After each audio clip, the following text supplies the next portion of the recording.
Yeah, we live. We live. Look, you see it? Yeah. Oh, that's official. Yeah, and it got on the hood too.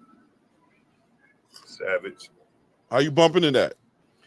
He hit me up online. Oh, that, He follow. He be in here. okay. Yeah, I'm gonna send you the link though. He official. Definitely. I'll pick up some stuff off him for sure. Yeah, toe to toe Savage is official.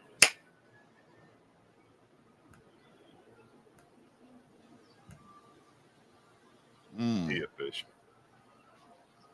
Balance transfers 0%. Maybe. Loma and his team talking about stepping away from the sport. That's just proof that he ducked that tank smoke.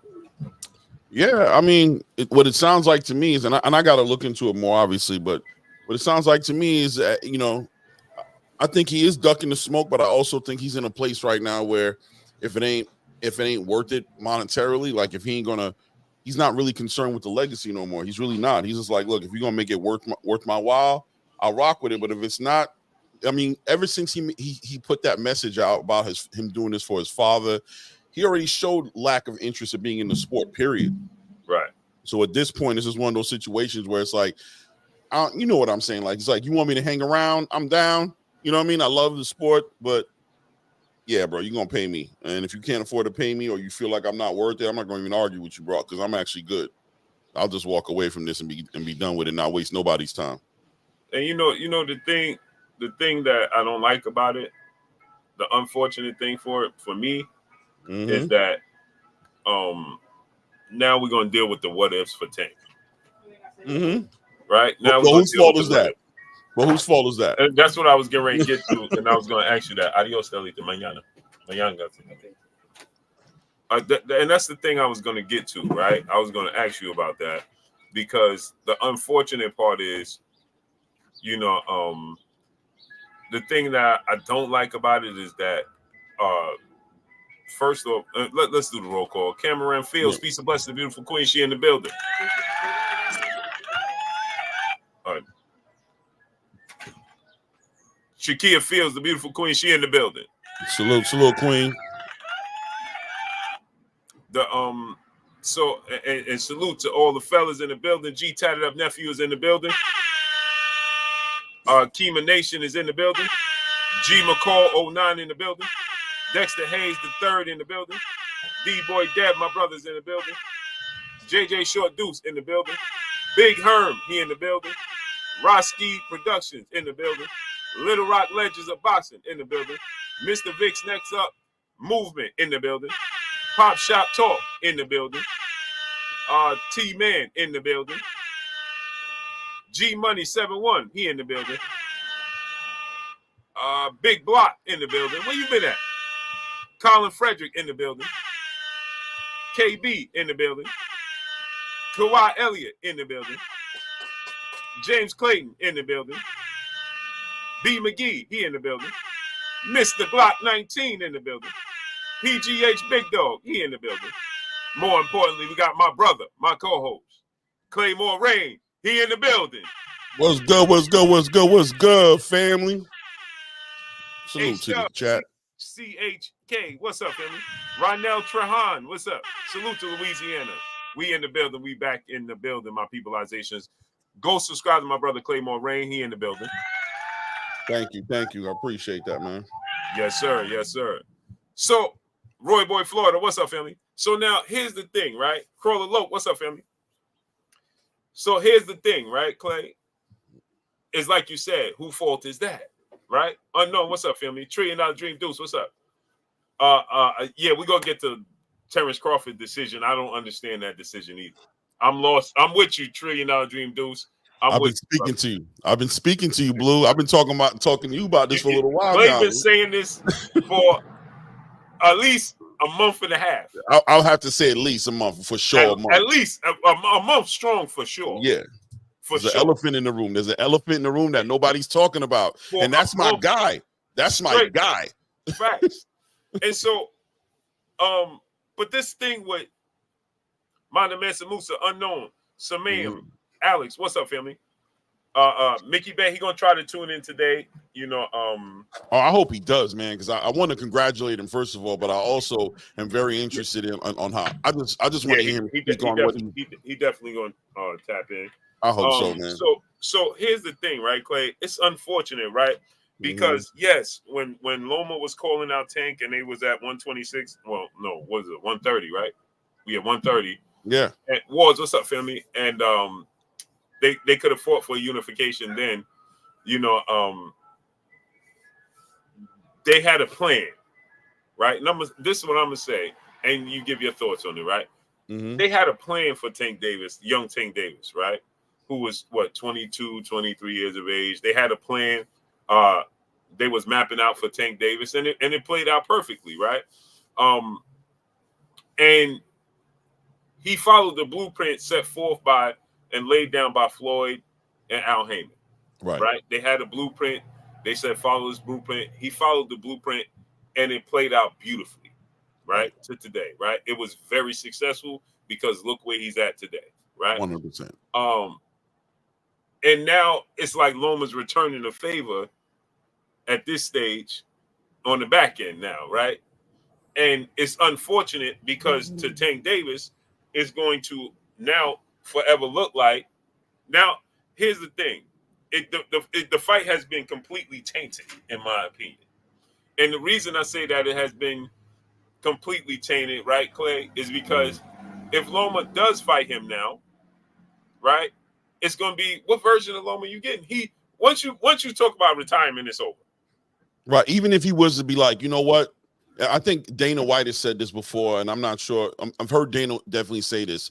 As soon as you start talking about retirement and planning and you're weighing out, it's usually about, especially in the combat sports, in this particular type of sport, where you taking real damage, you putting your life on the line. It's usually a sign that it's about time to start moving in that direction, because the commitment is clearly questionable at this point.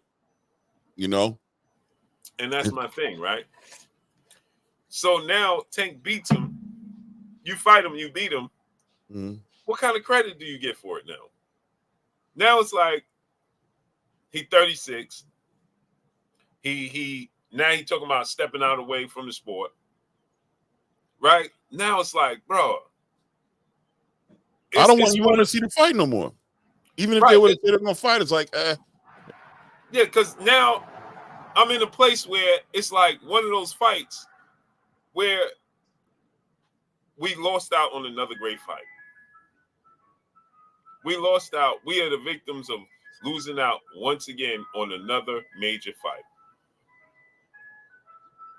It's just like, even if it happens, it's going to be like, it's too late now. Brother, you know, what it's going to do is it's going to cause more, in the era of boxing that we're in right now, with the fans, the quality of fans we have in boxing right now, it's just going to cause a divide in the game, right? Because it's going to cause a divide between the hardcore boxing fans and the casual ones. And I know people don't like us going at it. Oh, here he comes again with his shit. But what it's going to be is the reality, which is people who really watch boxing understand what they're seeing. And they're not going to allow it to be, oh, Loma duck Tank. Like, yes, Loma duck Tank, but we're not going to turn that into Tank. We're going to put the contribution on his shoulders that he had to do with this fight not happening. We understand this fight should have happened a long time ago. This fight got dragged out and has been aged out. And strategically, some people might want to say on purpose, right? That it was dragged out to this point, and maybe in hopes of catching him at this point in his career where he's weaning off of his prime years. And that's his fault. That's Loma who's ducking, leaving, moving out of the space, but that's also Tank Davis's team. That's Floyd Mayweather. That's all the people who acknowledged that he's older, who acknowledged that there was no pressure to fight him now because they can get him later. This is all on video, right? Things that you guys have said. So yeah, Lomachenko is choosing to retire. That's his business, bro. Like, you know what I'm saying? Like, I still acknowledge the duck. I'm not going to see him fight and say he didn't duck, but I'm also going to say that he can do that.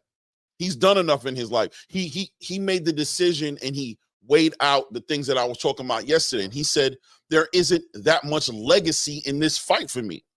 There isn't that much legacy in this fight for me. There's either a lot of money in this fight for me or there isn't. The legacy thing isn't attractive to me because there really isn't none there for me. I've done the legacy work. I've done the footwork and I've gotten myself together as far as legacy is concerned.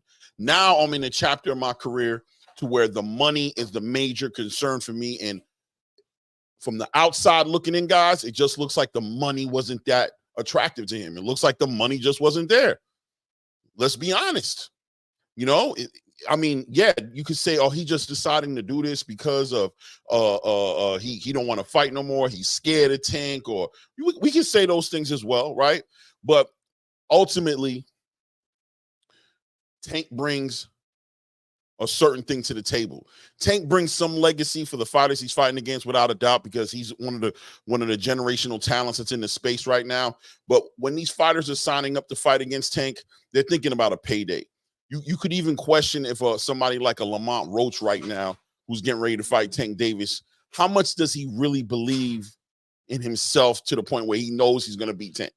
Right? As a boxer, he's going to be confident in himself as much as he can be. But, you know, the thing that attracted him to the table is going to have to be the money. It's Tank. It's the big payday. Same thing with Frank Martin. It's Tank. It's the big payday.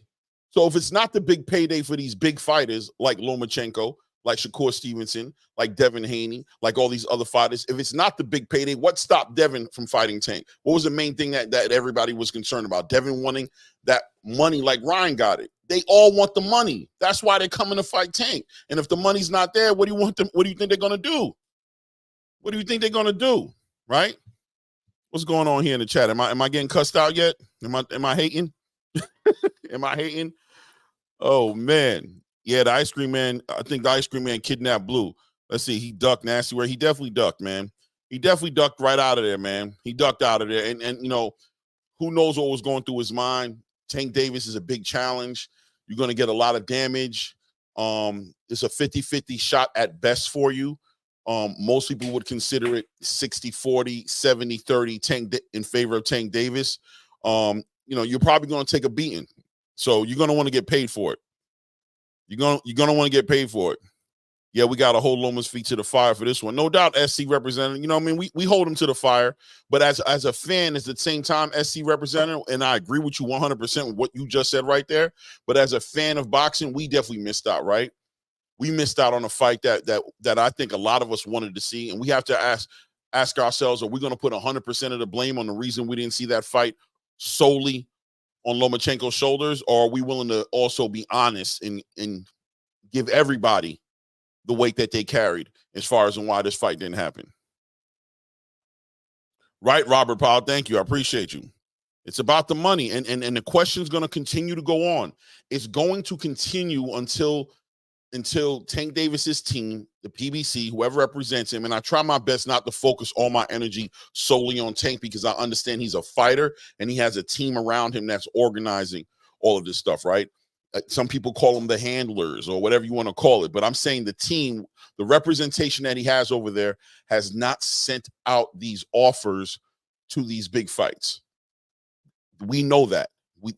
They've knocked on doors, they've inquired, they've expressed interest, but they haven't actually passed on actual offers yet. This hasn't happened, and we have to ask why. If you're not asking why, you're not being honest with yourself. You can continue to keep blaming the B-side and keep saying B-side this, B-side that. You can keep doing that. That's definitely an option, but there's also another question that there shouldn't be nothing wrong, and it should be very reasonable to ask. Why haven't you sent the offers out? Why haven't you followed up your interest? Don't tell me De Los Santos was hurt. No, you reached out to De Los Santos. You had an interest in fighting him. You didn't follow up. Not because of no hand injuries that he already had.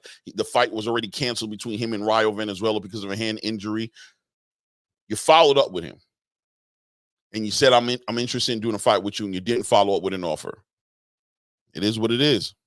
Am I tripping, Mr. McGee? Maybe I am tripping. Maybe I am. But listen, man, as a fan of boxing, you ain't get to see the fight. So blame it on Lomachenko, I guess. Yeah, that's the easy blame, right? Yeah, D-boy, you're saying you don't want to hear no age crap. 36 years old is a good, it's a decent age in boxing. It is. Let's be honest. We're looking at Better BF right now, 39 years old, about to fight a Bivol, and we're wondering and hoping. We're hoping for the best, but we're like, yo, did Better BF get old in this time period that he's been sitting at his house and training and working through this injury? The age makes a difference. 36 years old is a big age gap. Is Spence retiring? Antonio Short, I got a better question for you. Should Spence be retiring?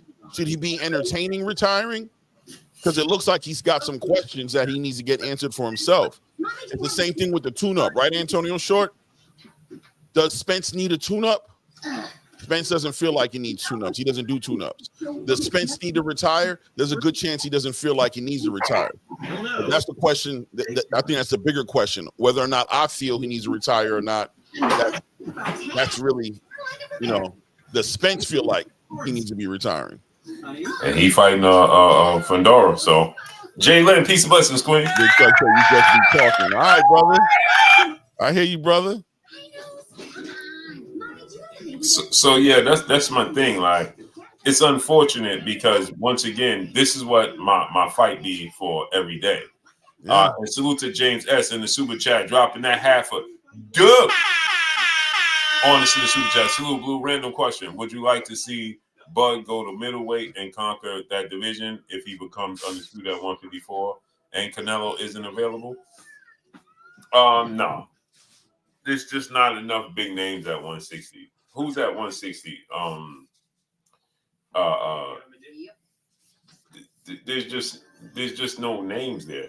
There's no legacy fights at 160. You know what I'm saying? Yeah, I'm hearing the rumors. I think there was a narrative being pushed, or they're trying to put it on him to fight a Janabek, and they want to. Yeah. And again, like I said, those are solid fights for him. What does that do for a 37-year-old Terrence Crawford, 38-year-old Terrence Crawford? Nothing. Yeah, in my opinion, it's. I don't know. Did he talk about that? Did he say he was entertaining doing that, or was this just like he didn't say that, right? No, this is just a narrative that's being put out there. Yeah, nah, bro. He's better off trying to make it happen at 154, if anything, just because of the names that are there. Jamel, Errol, what I'm saying, Tim Tszyu, and obviously becoming undisputed. He's already got a title there. My question is, him passing off this fight to Errol Spence, which I think we're going to talk about later, you said, does he still hold his interim status with the WBO? Is this an agreement that involves that? Like, okay, I'm gonna let you fight Errol, but I'm still holding my interim status. Yeah. So, according to what I was told and what I read, is that this is simply a situation where it's just him allowing this fight to take place. He's stepping aside. Yeah, he's stepping aside. There's two ways to look at it, Blue. Right? There's the obvious one is the ducking thing, right? It's like, yo, does he not want the smoke with Sebastian? Is he really like? Are we watching Terrence Crawford use the system to duck Sebastian Fundora? But the other part of the conversation is he still trying to stay free for a negotiation with Canelo Alvarez? Is that negotiation taking any kind of legs? Is it moving more than we know because they're not communicating to us? Is him, Canelo, and Turkey in the midst of trying to put something together, and he's just not trying to move off of that trajectory right now? He wants to stay focused on that possible deal coming. Yeah, I simply, we're gonna have to see what his next move is, right? Right. It's like you said, why take the risk against Fundora when I don't have to? Yeah, because he's a complicated dude to fight against, man. Right. Like, so especially like right now. So go ahead and let Errol handle it, take care of it. Hopefully. And I'll revisit it. That's what it said. You know what I mean? So essentially he's giving them the okay and the leeway to go ahead and fight Errol. So which I just simply don't understand, because at 37, right? Mm-hmm. Your road to becoming undisputed right now is clear at 154. It's right there. 2 fights. Yep. Fundora and the winner of Batman Matalia versus Tim Tszyu. 2 fights. Yeah. And you become undisputed at 54. To wait, if you wait for the winner, now I can see this path, right? That Errol Spence beats Fundora. It's a bigger fight for you to rematch Errol Spence. You beat Errol Spence, you pick up the unified belts. But then you still got to fight. It's just time. My thing is time, right? Because you're going to be 38 in September. Yeah. So why waste time right now? Because unless Canelo is entertaining it, or unless him and Turkey is like, let's give him, don't commit to this fight until we, completely indulge in this Canelo situation. Yeah, let's get the closure. Let's see if he's gonna barbecue, if he's gonna mildew. Don't give him an excuse. Don't give him, oh, he's already negotiating for another fight. Don't give him no offense to the Tank Davis fans up in here, but don't give him the excuse of, oh, he went and made a move and he got out the way of the negotiation. That's why the fight didn't happen. You're not hurting for money. You're blessed with money. There's no, push it out a little further. Kick the can down the road with Sebastian Fundora and Errol. Hopefully Errol takes care of that, by the way. And let's stay focused and stay available for Canelo Alvarez and see what that looks like. Yeah, it's just for me, for legacy-wise, and maybe he feels like he's just in a place where it's like my legacy is already done. You know what I'm saying? So I look at it like this, right? Knock on Canelo's door, see what for me. You know what I'm saying? I don't know what his body is telling him. I don't know how much time what clock he has in his head, right? But for me, I would have said, go get this Fundora fight right now, right? Mm-hmm. Get the Fundora fight right now, right? Then we can revisit Canelo Alvarez. If Canelo Alvarez is not trying to do it again, because here's the thing, right? You fought August. You fought once this year, August. Right. Canelo's not going to fight till May. If you don't have the confirmation that he's going to even entertain you fighting him in May, then at the very least you talk about a year. We in October, because we in October right now. So you at the very least you talking about September. Monday through Sunday, because Canelo going to fight in September. Right, exactly. So you still got time, is what you're saying, to make this happen and that happen. In the meantime, because you talk about a year, Clay, like you fought August. But Sebastian I think Sebastian's the obstacle, the awkwardness. I think it's understated, bro. I just think it's a fight where it's just like, if I truly don't have to, I'm not trying to do this, man. Like, let's see if Errol can grab it. Let's see if he can put it together. Let's see if somebody else can get this kid together, because at the end of the day, the positive side of Errol winning is not only not having to fight Sebastian Fundora and deal with that southpaw 6'7", 6'6", whatever it is, 80-inch arm reach, but it's also the Errol Spence is a bigger fight. A WBC champion in Errol Spence is a way bigger fight, and it's the same thing. I'm WBO interim. I'm assuming that Errol Spence would get that WBO title and be the full champion if he beats Sebastian Fundora. We can set up a fight. I'm still on pace to become undisputed.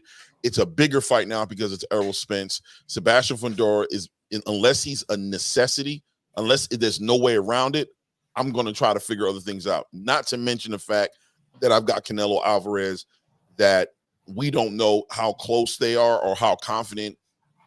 I would say this move he's making shows that there's a little confidence in something else working.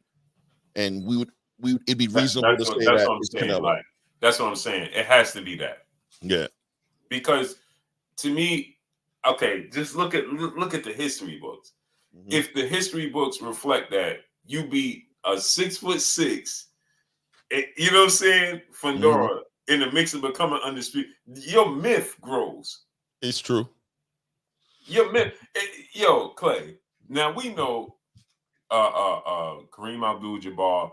He practiced the martial arts, and he was a basketball player, a legend, and he was a righteous man. And Right. he is. Let me say, I'm saying was. He is. I'm about to say, damn, hold on. I'm about to do my Google. Like, is he? Right. So, but my thing is, when you talk about Bruce Lee's Into the Last Dragon, right? Yeah. That movie, right, Clay? What's the first thing you think about?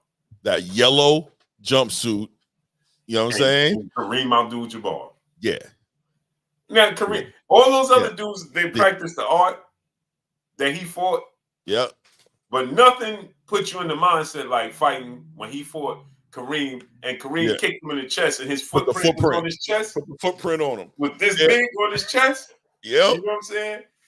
That was mythical. Yeah.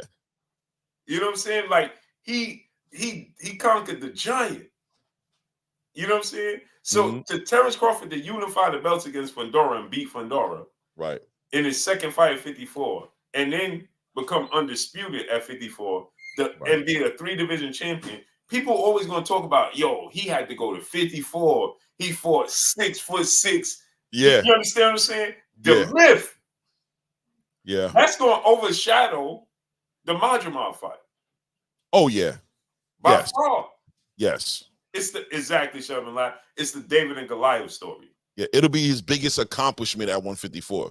Right. It'll be what sticks out about 154. That exactly. That would be bigger than him beating Tim Tszyu, Bakram Mataliev. Yes. That would be bigger than him fighting Israel Madrimov. Right. That would be his third biggest fight that everybody talk about. It would be Earl.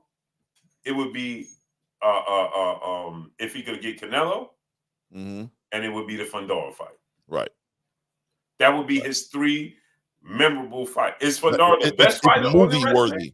It's movie worthy. It's movie worthy. Exactly. Yeah. Is Fundora the best fighter there? No. No. But is Fundora the best story there for your legacy and your myth? Yes. Yeah. Although people will forget he got knocked out by Mendoza. Just the myth of Fundora being 6'6", you had to go through him. Right. To become undisputed, and 3 belts was on the line. So that makes it even more interesting because it's not like you did it for 1 belt. Fundora don't got a belt. No, Fundora got 2 belts. Yeah. So it's the unification. You took 2 belts from the giant.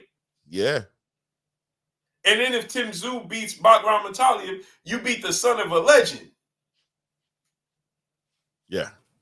Then you go up and fight. You understand that?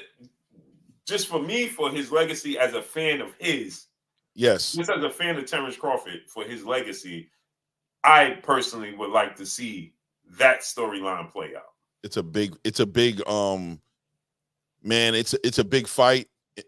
I see what you're saying, man. In the spirit of legacy, in the spirit of the story, accomplishments, accolades, historical value, 10, 15, 20 years from now, talking about this. This thing might be arguably his biggest accomplishment that he can do right now, left for him to do outside of Canelo Alvarez. Might be beating a 6'6" Sebastian Fundora. Like outside of beating Canelo Alvarez is the biggest accomplishment he can add to his legacy. You know? Exactly.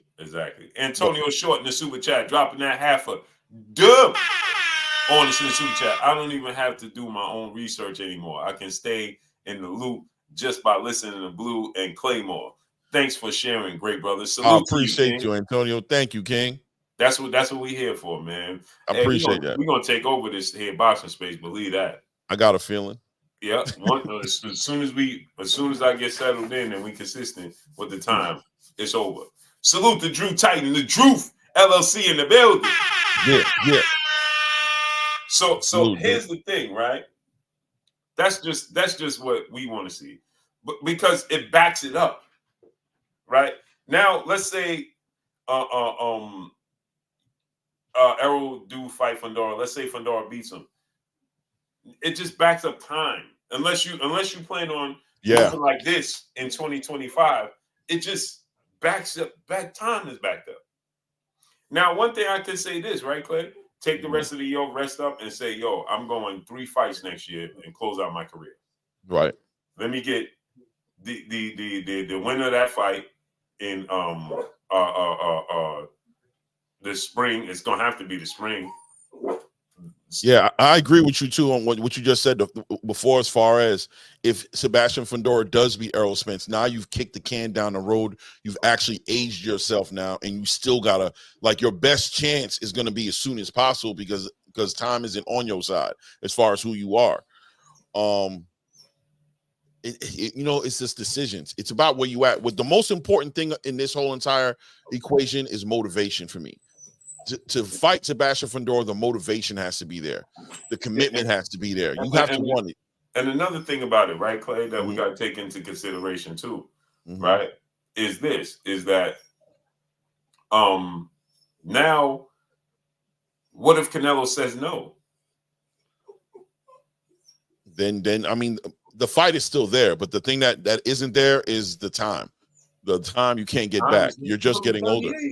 You can't get it back. You can't. So I'm starting to think, and I'm starting to wonder if Eddie Hearn was right when he said he wants to fight Canelo or nothing.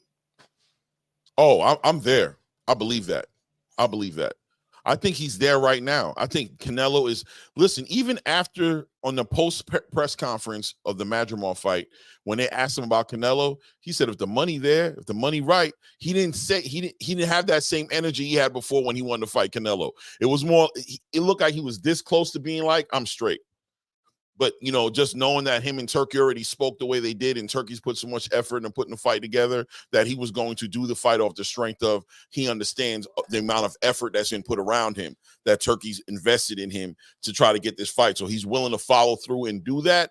But Terrence Crawford, the thirsty for legacy, wanting the next fight, wanting to stay busy, Crawford is gone, bro. He's not here no more. He's here for certain reasons. He has certain things that he's willing, and just like Lomachenko, bringing it full circle. Lomachenko's in that same chapter of his career, around the same age. If it's worth it, if you make it worth my while, if the money's there, if it makes sense, I'm willing to. But I'm not willing to extend myself anymore off the strength of proving anything to anybody or proving anything to the space. That doesn't move me anymore. It's about the pay. It's about the reward. It's about all those things. And I think Terrence Crawford is in that chapter. I definitely think he's in that chapter of his career right now. Yeah, because another thing is it makes the Madrimov fight not make sense. Why'd you do it? He did it. I hear you. I was thinking about that earlier. He did it because he thought he planned on beating the brakes off that dude, bro. He planned on stopping him and making a statement so that it would sell the Canelo fight, and it didn't do that. And it was, I think that within itself was discouraging. He bet on himself. He thought it was going to be something, and it wasn't that. Madrimov didn't allow it to be that. He changed up his whole game plan. He didn't come aggressive. He wasn't going to be that. He was smart. Shout out to Madrimov for using his brain. He said, you're not going to do that to me, bro.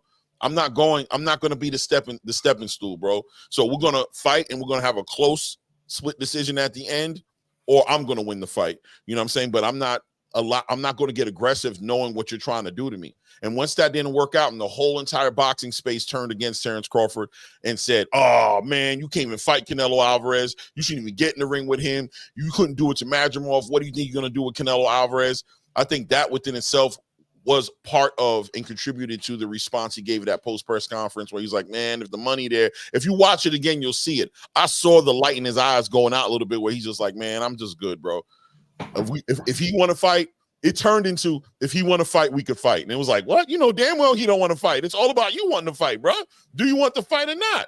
I mean, if he still want it and the money's there, I'll do it. He changed it up a little bit as time went by, and he's sitting next to Turkey at that UFC event, and he's like, Canelo, put me in, champ. Put me in, coach. Put me in. But, he's just selling it at that point. I don't believe him. But my pushback for that is that, remember, he did that with Errol, too. Right. He got to the point where Errol, he was like, man, I don't need to fight. If it happened to happen, he said that fight is in my rearview mirror. He definitely did, man. And they had to make it worth his while. I think he's so competitive that if it's not right there for him to grab. After a while, he gets bored of it. It's like, bro, all right, man. If it happened, it happened. And then once it gets close or it's a reality, then he kind of is like, all right, here we go. You know what I'm saying? I think that you're right. A part of me feel like Bud is not motivated anymore. He's not there, man, and he's not. He's not, Yeah, man. I'm a fan of Bud, man. I want to see Bud do whatever Bud want to do. As far as if he thinks he can beat Canelo, I want to see him do it because I know a determined Bud is a problem for anybody. But I don't want a non-enthusiastic, not really motivated, just trying to get the money Bud. I think his legacy's on the line too much. And shout out to F1 Gambino. I think you guys be getting in y'all feelings, brother, because I don't see us making no excuses for Crawford. Not one excuse do I think was made for Crawford, brother.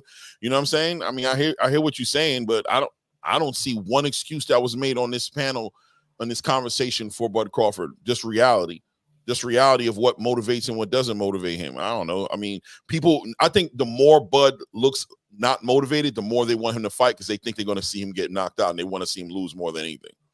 Salute to the Queen, Shamika Jackson. She in the building.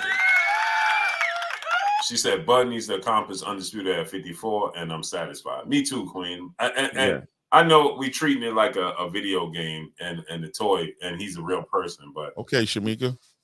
Yeah, we treating it like a video game, and he's a toy, but you know, he's a real person. Terry Lee said he a Libra. Y'all just talking. That's what we supposed to do. This is called a talk show. Yeah.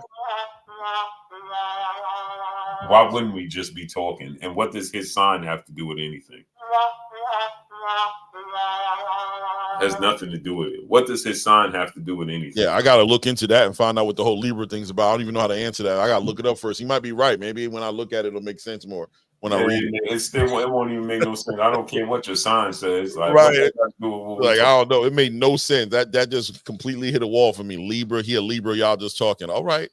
Right. What are we supposed to do with it? Aren't we supposed to talk about it? This is a talk show. What are you talking about? Because they're only going to be satisfied if we come up here and go, man, Terrence out here ducking, man. Terrence, you need it. They want to see us kicking his back end. You know what I'm saying? Right. And talking crazy. We can't keep it 100. It is what it is. Right. I don't get it, man. Like, what does him being a Libra have anything to do with this? It has nothing to do with it, bro. Cali World, peace of blessings, Queen. Uh-oh. Hit the wrong button on you, Queen. OG Bobby Johnson, what's up? BSTV said turn the wax soundboard off. How about I just turn you off? Choo. How about that? Like a television, like an old school TV. Make the sound. Choo. Choo. How about that? Now go sit at the kitty table. There you go, bro. Jim Brown said Muhammad Ali was a Capricorn. Right. So what does that have to do with it? Y'all just got to start making stuff make sense, man. Stop saying stuff just because you can. And it's horrible because you didn't just say it out your mouth where you could take it back. You took the time to type that out and hit send. Right. That's what I'm saying. As you was typing, that didn't sound right in the middle of him typing that, he should have been like, what am I doing? And erased that. And it's kept it moving. Right. Like it's just F1 Gambino, he said blue right. It didn't blue right. It didn't make sense for that fight at 154 if he wasn't going to fall the belt. That's what we were saying, like, right. And Drew said, "More soundboard, please." hey, and that's the thing, right? That's what me and Clay was just saying. Like, what's the reasoning? But Clay, go ahead. What's your reason for it? He was betting on himself. I don't think. I'm be honest with you and say I don't know how serious or how committed Terrence Crawford was to becoming undisputed at 154.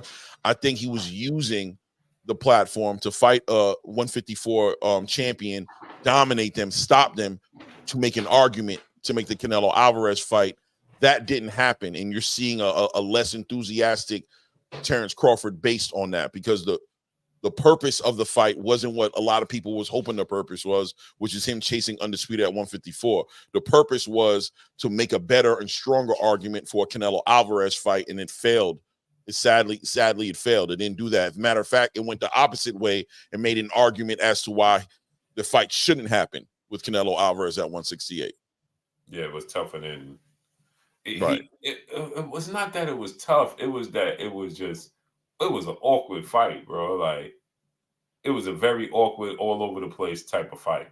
It just caught him off guard, man. He wasn't prepared for it. I wasn't prepared for it. I don't know how many people The were. whole world wasn't prepared for it. Yeah. Bro was just in there, he looked like a video game, like, and you see like Terrence, like, oh damn, I gotta figure this out. Let's do this. But like I said, I gave Terrence his flowers for that fight because that showed his ability to adjust, because he had to come up with a whole new game plan and be like, I gotta fight this guy in a complete different way than we practiced for 8 weeks. Right. You know what I mean? 12 weeks to get ready for it. He did not come to fight. Well, he came to fight. He came to throw his rhythm off. It became a counterpuncher versus a counterpuncher. Yeah, and Bud wasn't expecting that. Ray Davis, the brother in the building. What's good with you, Ray? My brother, the Jab Jamboree Act Reacher in the building. What's good with you, Act? Carl Johnson, what's up, family? So that was our reasoning. You know what I'm saying? We don't know why. You know what I mean? But again, it did make him a 4-division champion. You know, yeah, and he accomplished that. That's accomplishment within itself as well. Right. It did make him a 4-division champion. You know, so it wasn't like it was for nothing. It just wasn't what, like Clay said, it wasn't what we wanted it to be. Right. Or he wanted it to be. Or what he wanted it to be and what we wanted it to be is 2 different things. Yeah, bro. It went the other way. Yeah. It went the other way. And look, everybody has that night in the office. You know what I'm saying? And he was just like, man, you could just see it in the post-conference that he was just like, I'm celebrating my victory, but at the same time, I don't even care about this damn victory. Like, this is not the victory I wanted. Like, I don't care about none of this. So I'm going to go back and play with my kids and, you know, tend to my family. And we're going to talk about what we're doing. It was almost like he lost. The post-conference was almost like a loss, somebody who lost kind of post-conference. Very lackluster, not too enthusiastic or excited about the results. And just like his standards and his expectations. Yeah. Right. Mm-hmm. Right. 1000%. Like it was just like another victory for him. Yeah. Got through it, got a check. It was like, right. You know what I'm saying? But you know what make it more exciting for him? If Madrimov knocks out Sorha Boachuk, you know what I'm saying? And depending upon how his career continues, that's gonna make this fight for Terrence Crawford better. Like 100%. Like Floyd and Canelo. What Canelo has accomplished after Floyd beat him just made that win so much more better. Oh yeah, that made that win probably the best win in Floyd's career, damn near. Because to know that you did that to the face of boxing today, that you were the one who put the beats on him and dominated him and treated him like a little schoolboy, you know what I mean, in the ring. Yeah, bro, that's got to be Floyd Mayweather's outside of Oscar De La Hoya. There's no way this dude's real name is that. You couldn't have. Yo, where do they find these people? No, listen, bro. He's doing it for the gram, bro. Yeah, why is he not even popping up on my other screen to block him altogether? Yeah, bro. He's not even popping up. F1 Gambino, why not fight somebody at 168 to prove a point? Because he's not trying to prove a point no more. He's the way Terrence is wired right now is Canelo either wants to or he doesn't want to, and we're gonna have to be okay. There's no more proving anything to Canelo. Going to 168 and beating up on somebody in 168 isn't necessarily going to influence Canelo's perspective on making this fight happen. Maybe you as a fan, me as a fan, maybe fans will start pushing it and start calling Canelo out the way that Canelo's getting called out for David Benavidez, but look what David Benavidez ended up having to do, right? So the public putting the pressure on Canelo Alvarez to fight David Benavidez didn't sway Canelo one way or the other. Bud going to 168 to fight somebody at 168 doesn't promise a positive result as far as him getting that Canelo Alvarez fight. So why even do it? Why even do it? Hey Drew, can you do me a favor? Get that dude up out of here, man, because I don't even have the option to get him up out of here. I don't know what kind of account. Is he still in here? Yeah, he's still there, but I don't even have the option. Like, I can't click on his name to get him out of here. I don't know why. Let me see. Let me find him.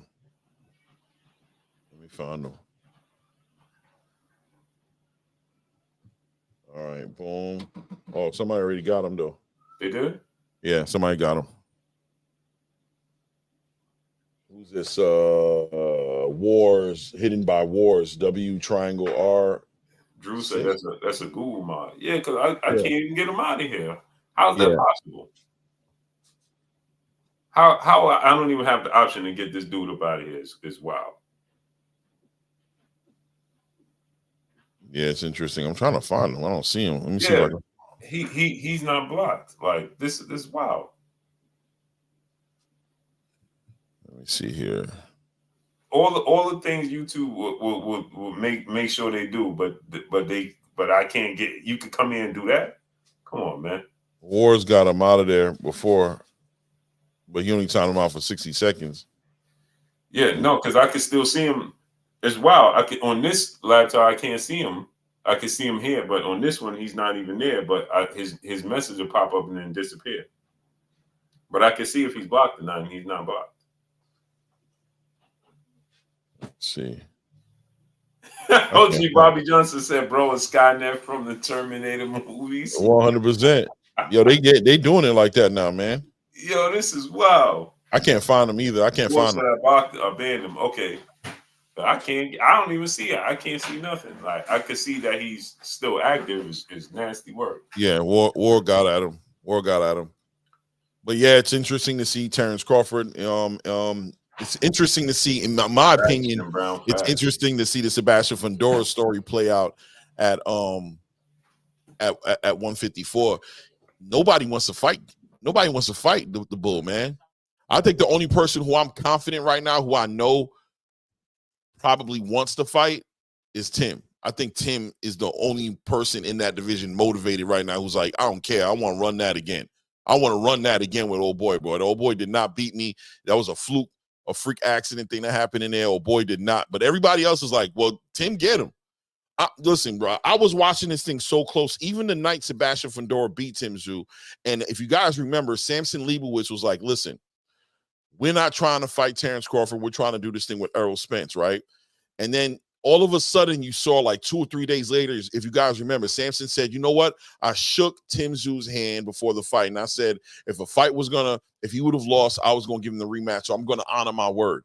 In my opinion, I really feel like the powers that be over at the PBC was like, yo, do that rematch with Tim, bro. We're not trying to throw Errol in there with him. We're not trying to throw Errol in there. Yo, Tim, go fix your mess that you made. You let that boy in the building. You were supposed to handle that work. He was not supposed to be no damn champion. When Errol Spence said he was coming back, he wanted to fight the winner. He didn't want to fight the winner. He wanted to fight you, bro. He wanted to fight you, bro. So go back and fix that.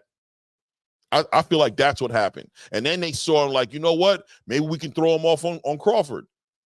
Maybe we could throw him off on Crawford, somebody who's not in the PBC, and maybe Sebastian can go and collect that belt off Crawford, and then we'll start putting fights together. But Crawford was like, I got a turkey a la Sheik in my back pocket. I'm not doing nothing I don't want to do. I ain't going to be your crash dummy. I'm trying to make a big fight with Canelo. I'm telling you, I think that's the play that was put into motion, is getting around Sebastian Fundora. Dexter Hay. Blue, who wins? Arturo Gatti versus Tank at 135. Tank. Man, Tank, bro. Send Arturo Gatti to the upper room.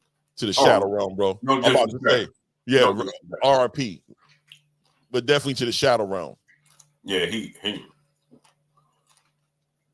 He'll do worse than Floyd. Yeah, I'm about to say it would look like what Floyd did, except he'd stop him. Mm-hmm. Arturo was just available to be hit, bro. He was just there to be hit, bro. He was a great fighter, but he was available. Yeah, he was. His offense was his defense. 100%. The more he got hit, the more he got hurt, the more he came forward, and the more he swung. Mm-hmm. And he way too aggressive, way too many mistakes. Oh, yeah. That's right up Tank's alley. That's like the perfect stylistic fight for Tank. That's what Tank loves, is that type of energy. Oh, man. Wild and aggressive and don't care. Yeah, that's perfect. That's exactly what Tank wants. Mm-hmm. I'm looking at this poll you put out here, man. I'm shocked, man. I know a lot of people got a lot of love for Errol, bro. I think you guys are sleeping on this Tower and Inferno, bro. And I think you guys are thinking about Errol, who fought Sean Porter. You think about Errol, who fought You know what I mean? Who fought Kell Brooks. You think about the best Errol you ever seen, that Errol that you thought was going to beat Terrence Crawford. You're not thinking about the Errol that you don't know who he is, Errol. You ain't thinking about the Errol who just lost against Terrence Crawford, who came off that car accident, who just had surgery on his eye because he can't see straight. You ain't thinking about the inactive Errol who hasn't fought in going on 2 years soon. You know what I'm saying? Going on 2 years soon. You ain't thinking about that Errol. Salute to Pop Shop Talk in the super chat, dropping that half a dub on us in the super chat. He said, Bud's farewell fights, winner of Fundora-Spence, then Boots for the bag, and Charlo strictly for the grudge. Don't need Canelo because Canelo don't want it. I like that. I like that. I ain't gonna lie. I'm rocking with that. Salute to Wars, my brother, back in the building, back in the super chat. Appreciate you. This is a great comment right here. I want to know your thoughts on this. Mm-hmm. He says, salute to my brother Wars, back in the building, back in the super chat again. Salute.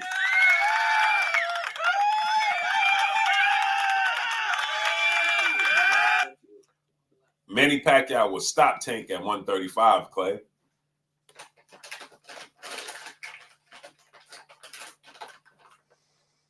I think he could. I don't know if he would. You know what I mean? I just think Tank is nice like that, where I'm not going to say he definitely would. Pacquiao was a small dude, bro. He's kind of like Tank in a lot of ways.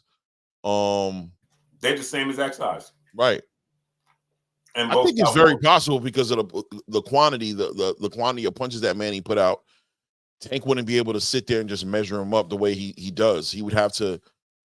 The Tank that we've seen would get stopped by Manny Pacquiao. But I'm sitting here saying that we haven't seen the best of Tank because Tank hasn't been in the ring with somebody who brings that out of him. I think he has the ability to adjust and fight somebody like Manny Pacquiao. I think it's a good Manny could definitely do it, but I still gotta lean towards Tank for me.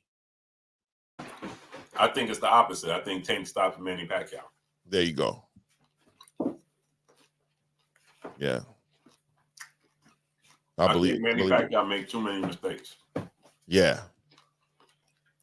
I agree. I think Tank could time him out and really punch him in between those punches. Whenever you got a fighter who's letting his hands go like that, that's just more opportunity to hit him because you can't be defensive and offensive. Saying you can't let your hands leave your body that much and not have openings there to be taken advantage of. And I think Tank has got the IQ to take advantage of that. Manny Pacquiao struggle with counter punches. Tank is the ultimate counter puncher with power. Yeah. Yeah, I agree. He's the ultimate counter puncher with power. He'll slip and throw that left hand. Marquez is one of the greatest Mexican, one of my favorite fighters.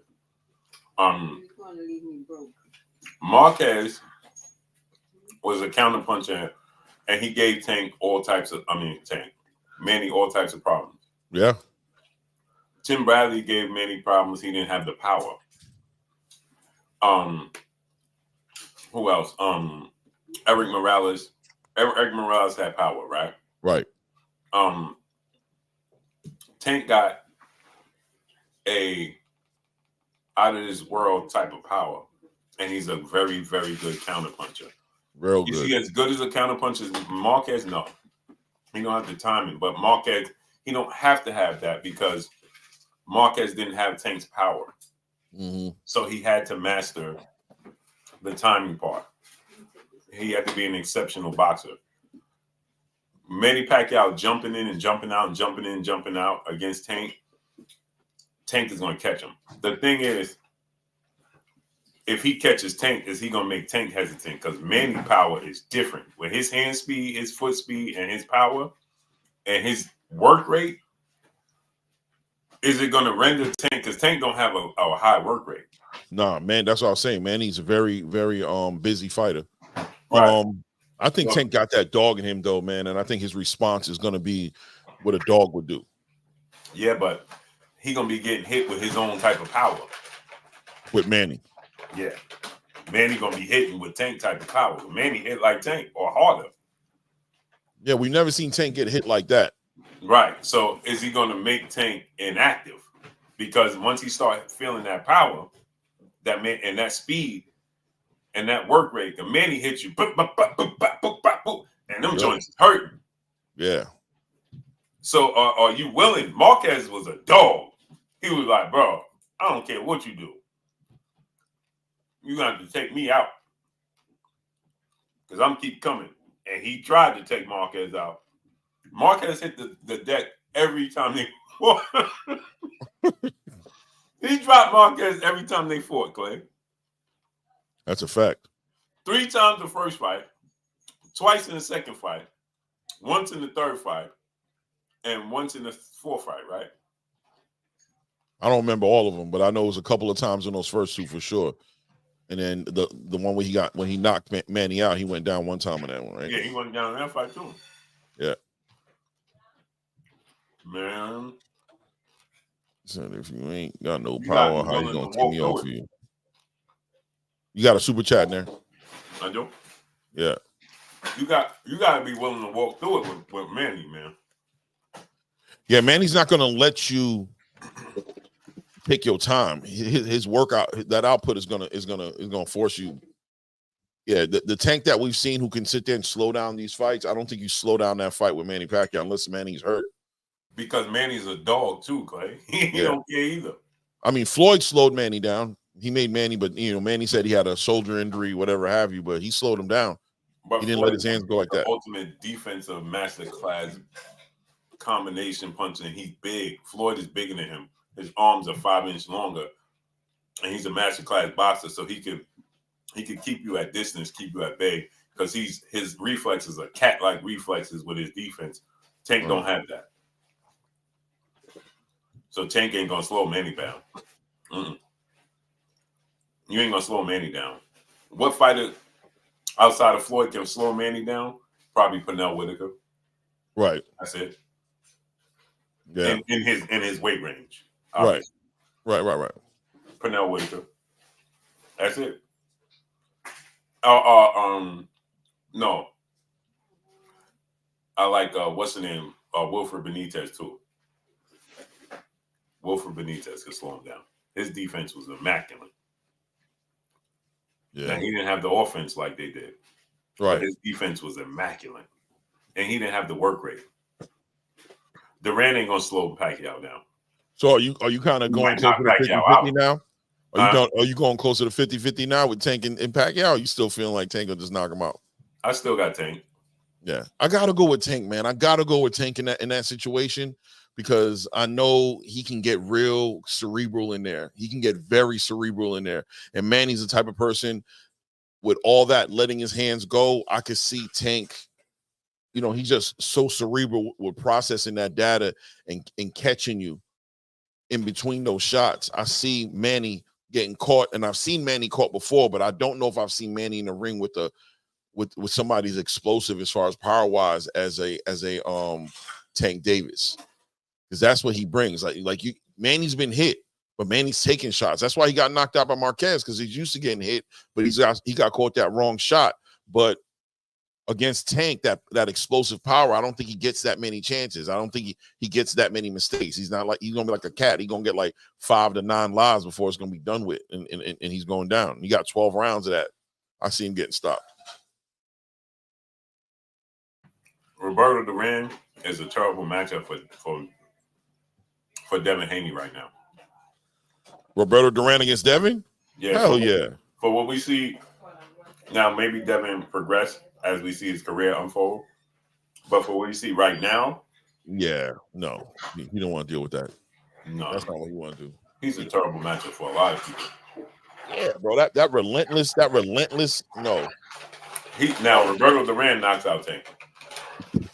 Maybe because that pressure, the way he got an iron chin, his pressure and his punching power, bro. You ain't letting your hands go. If you ain't on your toes, you gotta think, Clay. Sugar Ray Leonard is 5'10" with a 70. He's the same size as Boots and Roy Jones. He couldn't keep, and his boxing ability, Sugar Ray Leonard, is immaculate.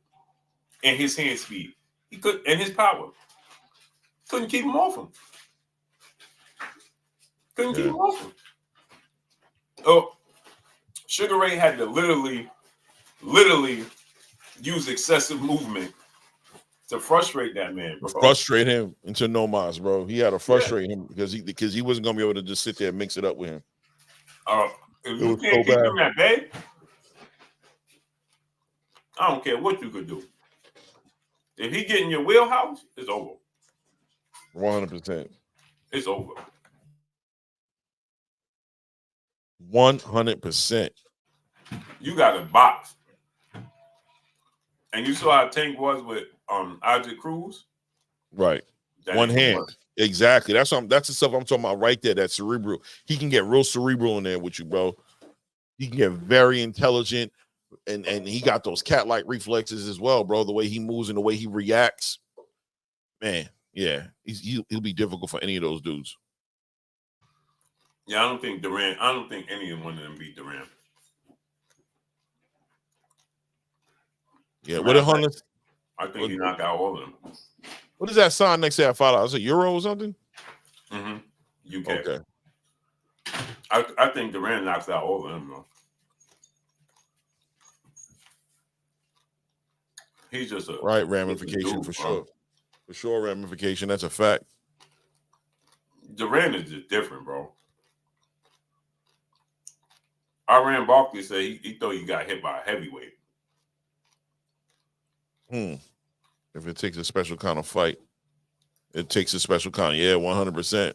100%. Well, Tank is a special fighter, man. He's a special fighter. That's a fact.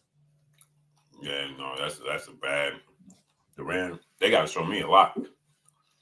Hunter, my brother in the super chat, dropping that Cinco. He said Tank didn't do what Marquez does, and Manny still won all 3 fights. Tank has plenty of falls and none of experience. The Ryan fight proves that. I don't know, man. I think he handled Ryan the right way. I don't think there was nothing exposed in the Ryan fight. I think sometimes I think people look at those first couple of rounds because he was like clinching him, and they're like, "Oh, he was kind of getting overwhelmed." He wasn't getting overwhelmed. That was a game plan. We're gonna slow this dude down. We already know those first 3 rounds, he's gonna be going ham. He's gonna be going crazy. He's gonna be going for it because he's scared of me.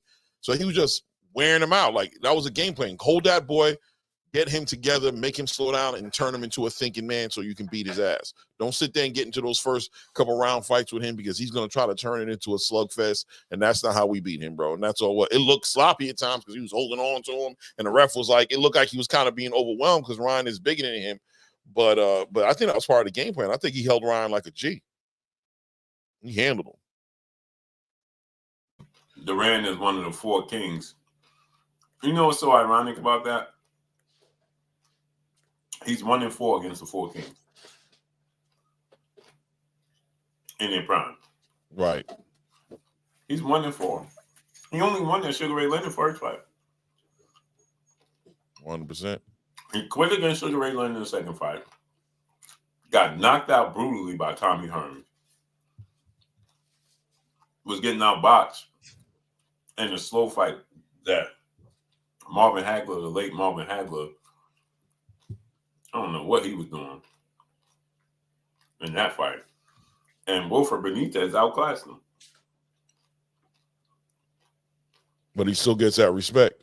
Because he went, what he did at 135, and then what he did with Iran Barkley at 160. Why am I capping, bro? He said Claymore be capping. Why am I capping? What did I even say? And Monument Zamusa, my guy, and he calling me out. So I know it gotta be something serious. It gotta be something I did.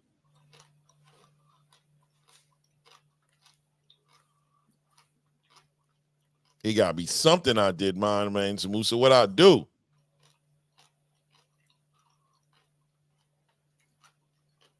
Yeah. So what do you think about Errol though? Do you think Errol is gonna make this return? Do you think he's going to retire? What's he playing with? What's going on with him? What's taking so long? It's already done. But he don't even have a we heard it was done already before. No, now it's officially done. I heard from Errol team. So we got a word? So what are you expecting from him? They said they got a train and everything. They just keeping it under wrap. All right. So you expecting this win? Is he gonna beat Sebastian? I want him to. Oh man. All right. Hen Dog said Spence stopping that man. Hey man, I'm rooting for him too, bro. I'm definitely rooting for Errol. I'm definitely 100% rooting for Errol to win that fight. You know what I'm saying? But I ain't gonna lie to you. I want Errol to win. D-Boy said, "Oh nah, Blue." Listen, Blue gave it Yo, the best. He was trying to say positive, bro. I went the politics route, huh? Yeah, bro. I went politics on y'all. He said, "I want him to win. You can't front that Sebastian Fundora is just, and we don't know what he working on, man. I'm telling you, we don't know what he doing. If he tap into them into standing behind that jab and establishing that distance and fighting that long fight, it's gonna be a long night for Errol, man. Errol gonna have to clear the void." Hey man, my cause for pause is that Fundora is a nightmare matchup, and we just don't know what we're gonna get from Errol Spence.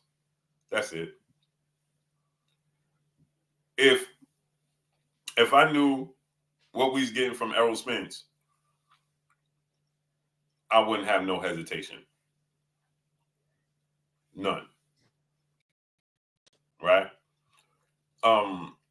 I just don't know what we're gonna get from Errol Spence. That's the problem. You know what I'm saying? If I did know, I'm going Errol Spence. Now, the thing about it is, he's a southpaw. They're both southpaws. Obviously, I didn't like how Errol looked in the southpaw stance with Terrence Crawford, but at the same time, Terrence Crawford is the greatest fighter of this generation. So it don't count, right? Right.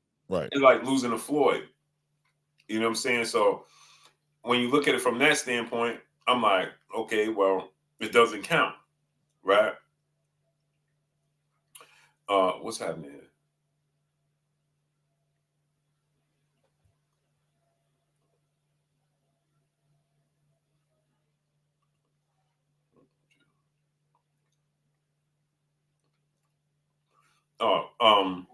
So that's my thing.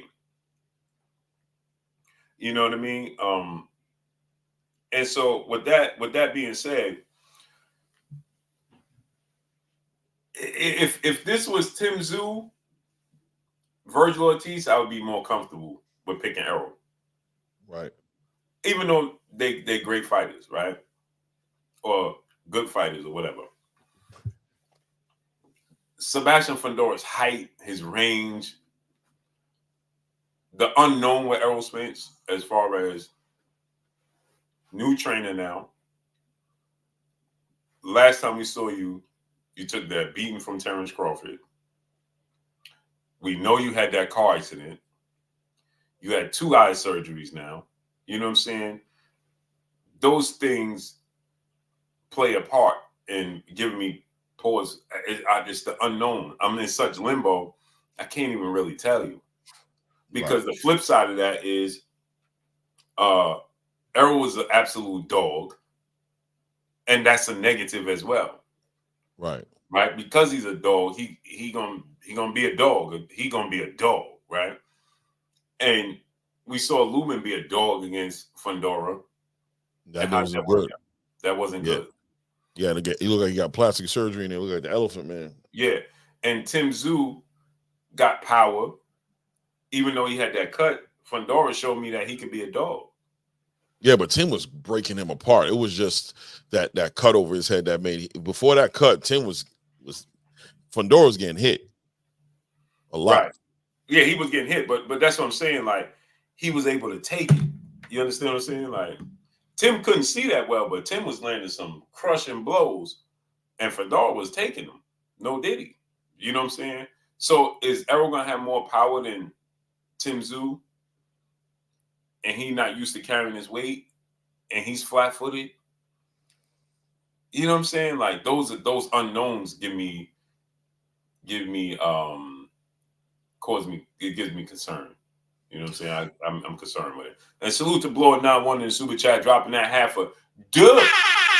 Honestly, super chat. Who y'all got this weekend? And I got Boo Boo versus Charlo. Salute. Yeah, I seen Boo Boo put that.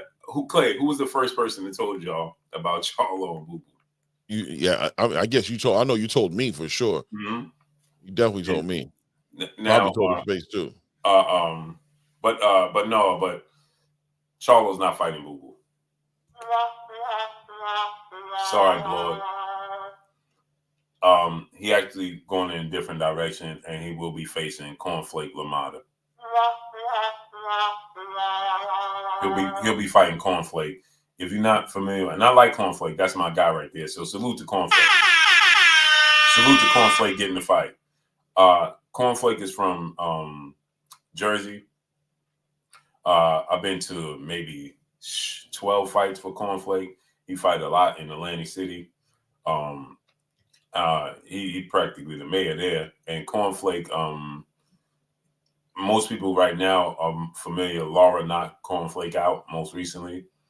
And that's who Charlo's going to be fighting. So I don't know what you think about that, Clay, but go ahead. That's a fight that makes sense because he ain't active, bro. You know what I mean? He need to fight. He need to get active. You know what I mean? He need a tune-up, to say the least. Yeah, he's going to be fighting Cornflake. Cornflake Lamana. Y'all don't know who Cornflake is? Cornflake fought Laura. He got knocked out by Cornflake can fight, man. He get busy. Yeah, Mr. Big Play, brother. He fighting Cornflake. That's Cornflake name. Yo. Nah, that's my guy right there, man. No, but his name is Cornflake. His real name is Cornflake. I know. That's what I'm saying. He gonna catch up for talking about him in the chat ain't gonna be the first time he heard nothing about that name. He been dealing with that his whole life. He used to that. Yeah, he used to that. Dog fight. My brother in the super chat dropping that Cinco. He said Errol got a trainer now, Blue. I think Errol going straight to the body. He got to. Yeah, you gotta chop him down. That's what's available. Yeah, that's what's. I'm gonna show y'all Cornflake Lamar. You don't know who Cornflake is? He fought. Like I said, he fought. I'm not familiar with him either. I ain't gonna lie to you. You don't know who Cornflake is? Nah, bro. When you said that, I thought you was making fun of him. I was trying to figure out. Oh, Cornflake a real dude. He fought. I see him. Yeah, I see him. He 38 wins, 5 losses, 1 draw, 17 wins by way of knockout. My dude right there. Cornflake big too, about 6'1". Mm-hmm. I see him. Yeah, he looked like a and he a promoter too. Cornflake a promoter too.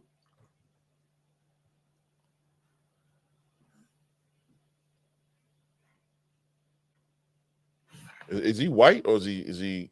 Cornflake is white. No, Cornflake is white. Yeah. Yeah, Cornflake is white. I think he's Italian. That's what he looked like to me. Yeah.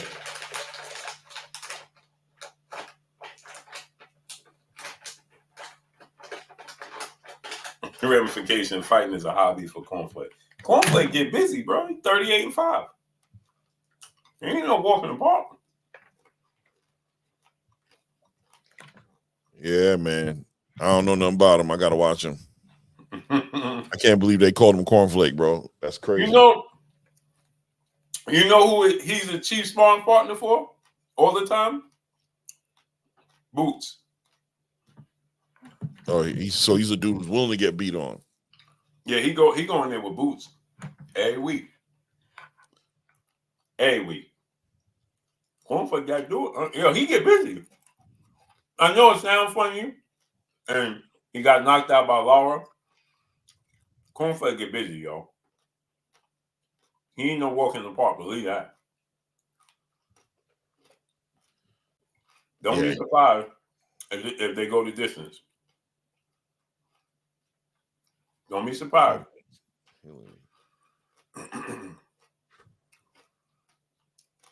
I would hit him up right now, but I know he probably can't say much. Is he supposed to be fighting on the Tank card? Yeah, he's fighting Jamal Charlo. Yeah. What do you think about Tim Bradley going in on Tank? Not shocking. Tim went in on him, boy. Tim went in on him. He did. I'm trying to show y'all this picture of Cornflake eating cornflakes at the weigh-in.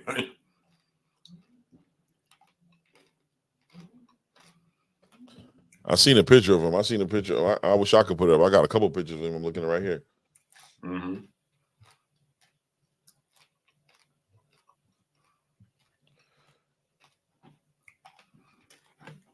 That's Cornflake right there. That's a good picture of him right there because he got some other pictures on here where he looked like his name is Cornflake.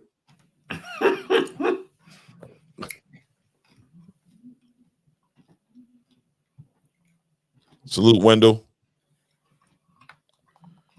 Salute Grunge. Yeah. I'm telling y'all, Cornflake get busy, bro. Jamal mess around and get upset playing with Cornflake. That's him right there. It might be worth throwing some money behind him. Yeah, broken box, bro. You watch the Law fight. He was doing all right. He just got clipped by something he ain't see. He got clipped by something he didn't see, but Cornflake get busy, yo. I'm telling you. Don't sleep. I'm not saying he gonna win, but Hunter, my brother, back in the super chat. He said Tim versus Madrimov. That's a great fight. Awesome fight. Awesome fight. Y'all trying to get me. They're trying to get me, Claire. Who? Jalen said what the other picks look like. He got a weird You see how long it took Blue to get that picture up there. He didn't just grab the first one he saw. He looked for the right one. He was scrolling. Hold on, I'm trying to get you one. I'm trying to get you one. Oh, I woke up my baby. He was up on that phone like, I'm trying to get you one. Give me a minute. I'm trying to get you one. I just want to get the right one. I want to get the right one. Mm-hmm. That's him, the tall one.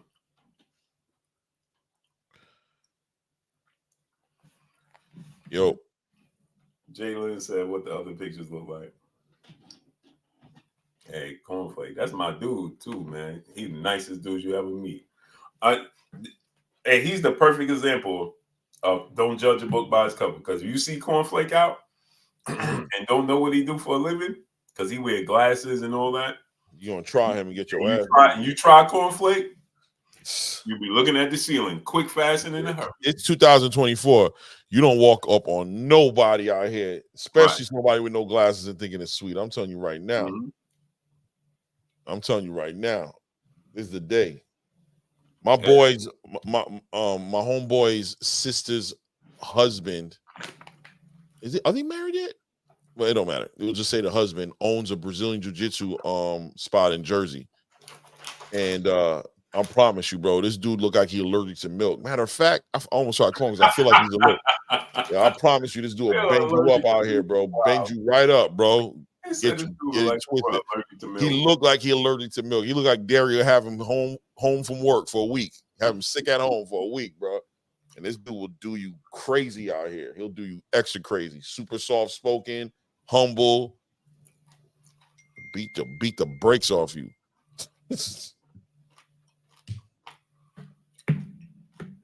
Lord Albert, my brother in the super chat, dropping that Cinco.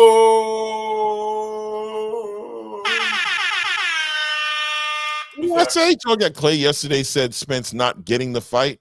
3 hours later, Spence got it. Did you save up all your brain cells to come up with that? Yesterday, I was saying Crawford don't even want the fight. Why would I say Spence not getting the fight? I don't care if he get the fight, if he don't get the fight. He said fantasy matchup. I might have said he don't want the fight. Ricardo Finito Lopez versus Inoue, who wins? In my opinion, Bud is great, not the best. That shit 17, great. Boy, you wild boy.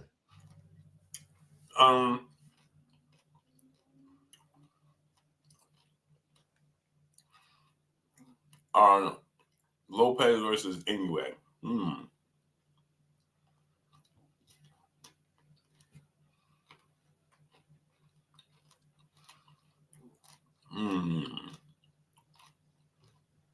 I want to go In a way. with Finito, man. Why you want to go Finito? He was a beast, bro. He was a beast, but in a way, he's the type of person that take advantage of the people with that dog mentality, man. Yeah, this is true. He'll take advantage of that, man. You got to be in a way, man. You got to be willing to allow the fight to be boring if it has to be. If you feel the need to make it to be active in that fight, there's a good chance you're gonna end up in a bad place. Yeah. Yeah. You got that dog mentality with in a way, it's gonna be bad. Mm-hmm. It's like having it with Tank. You're right. I think I'm going with anyway. And he said, Bud is great, not the best of his generation. Mm-hmm. Who you think is the best of this generation? Better than Terrence Crawford? Not me. I think it's Bud all the way, 100%.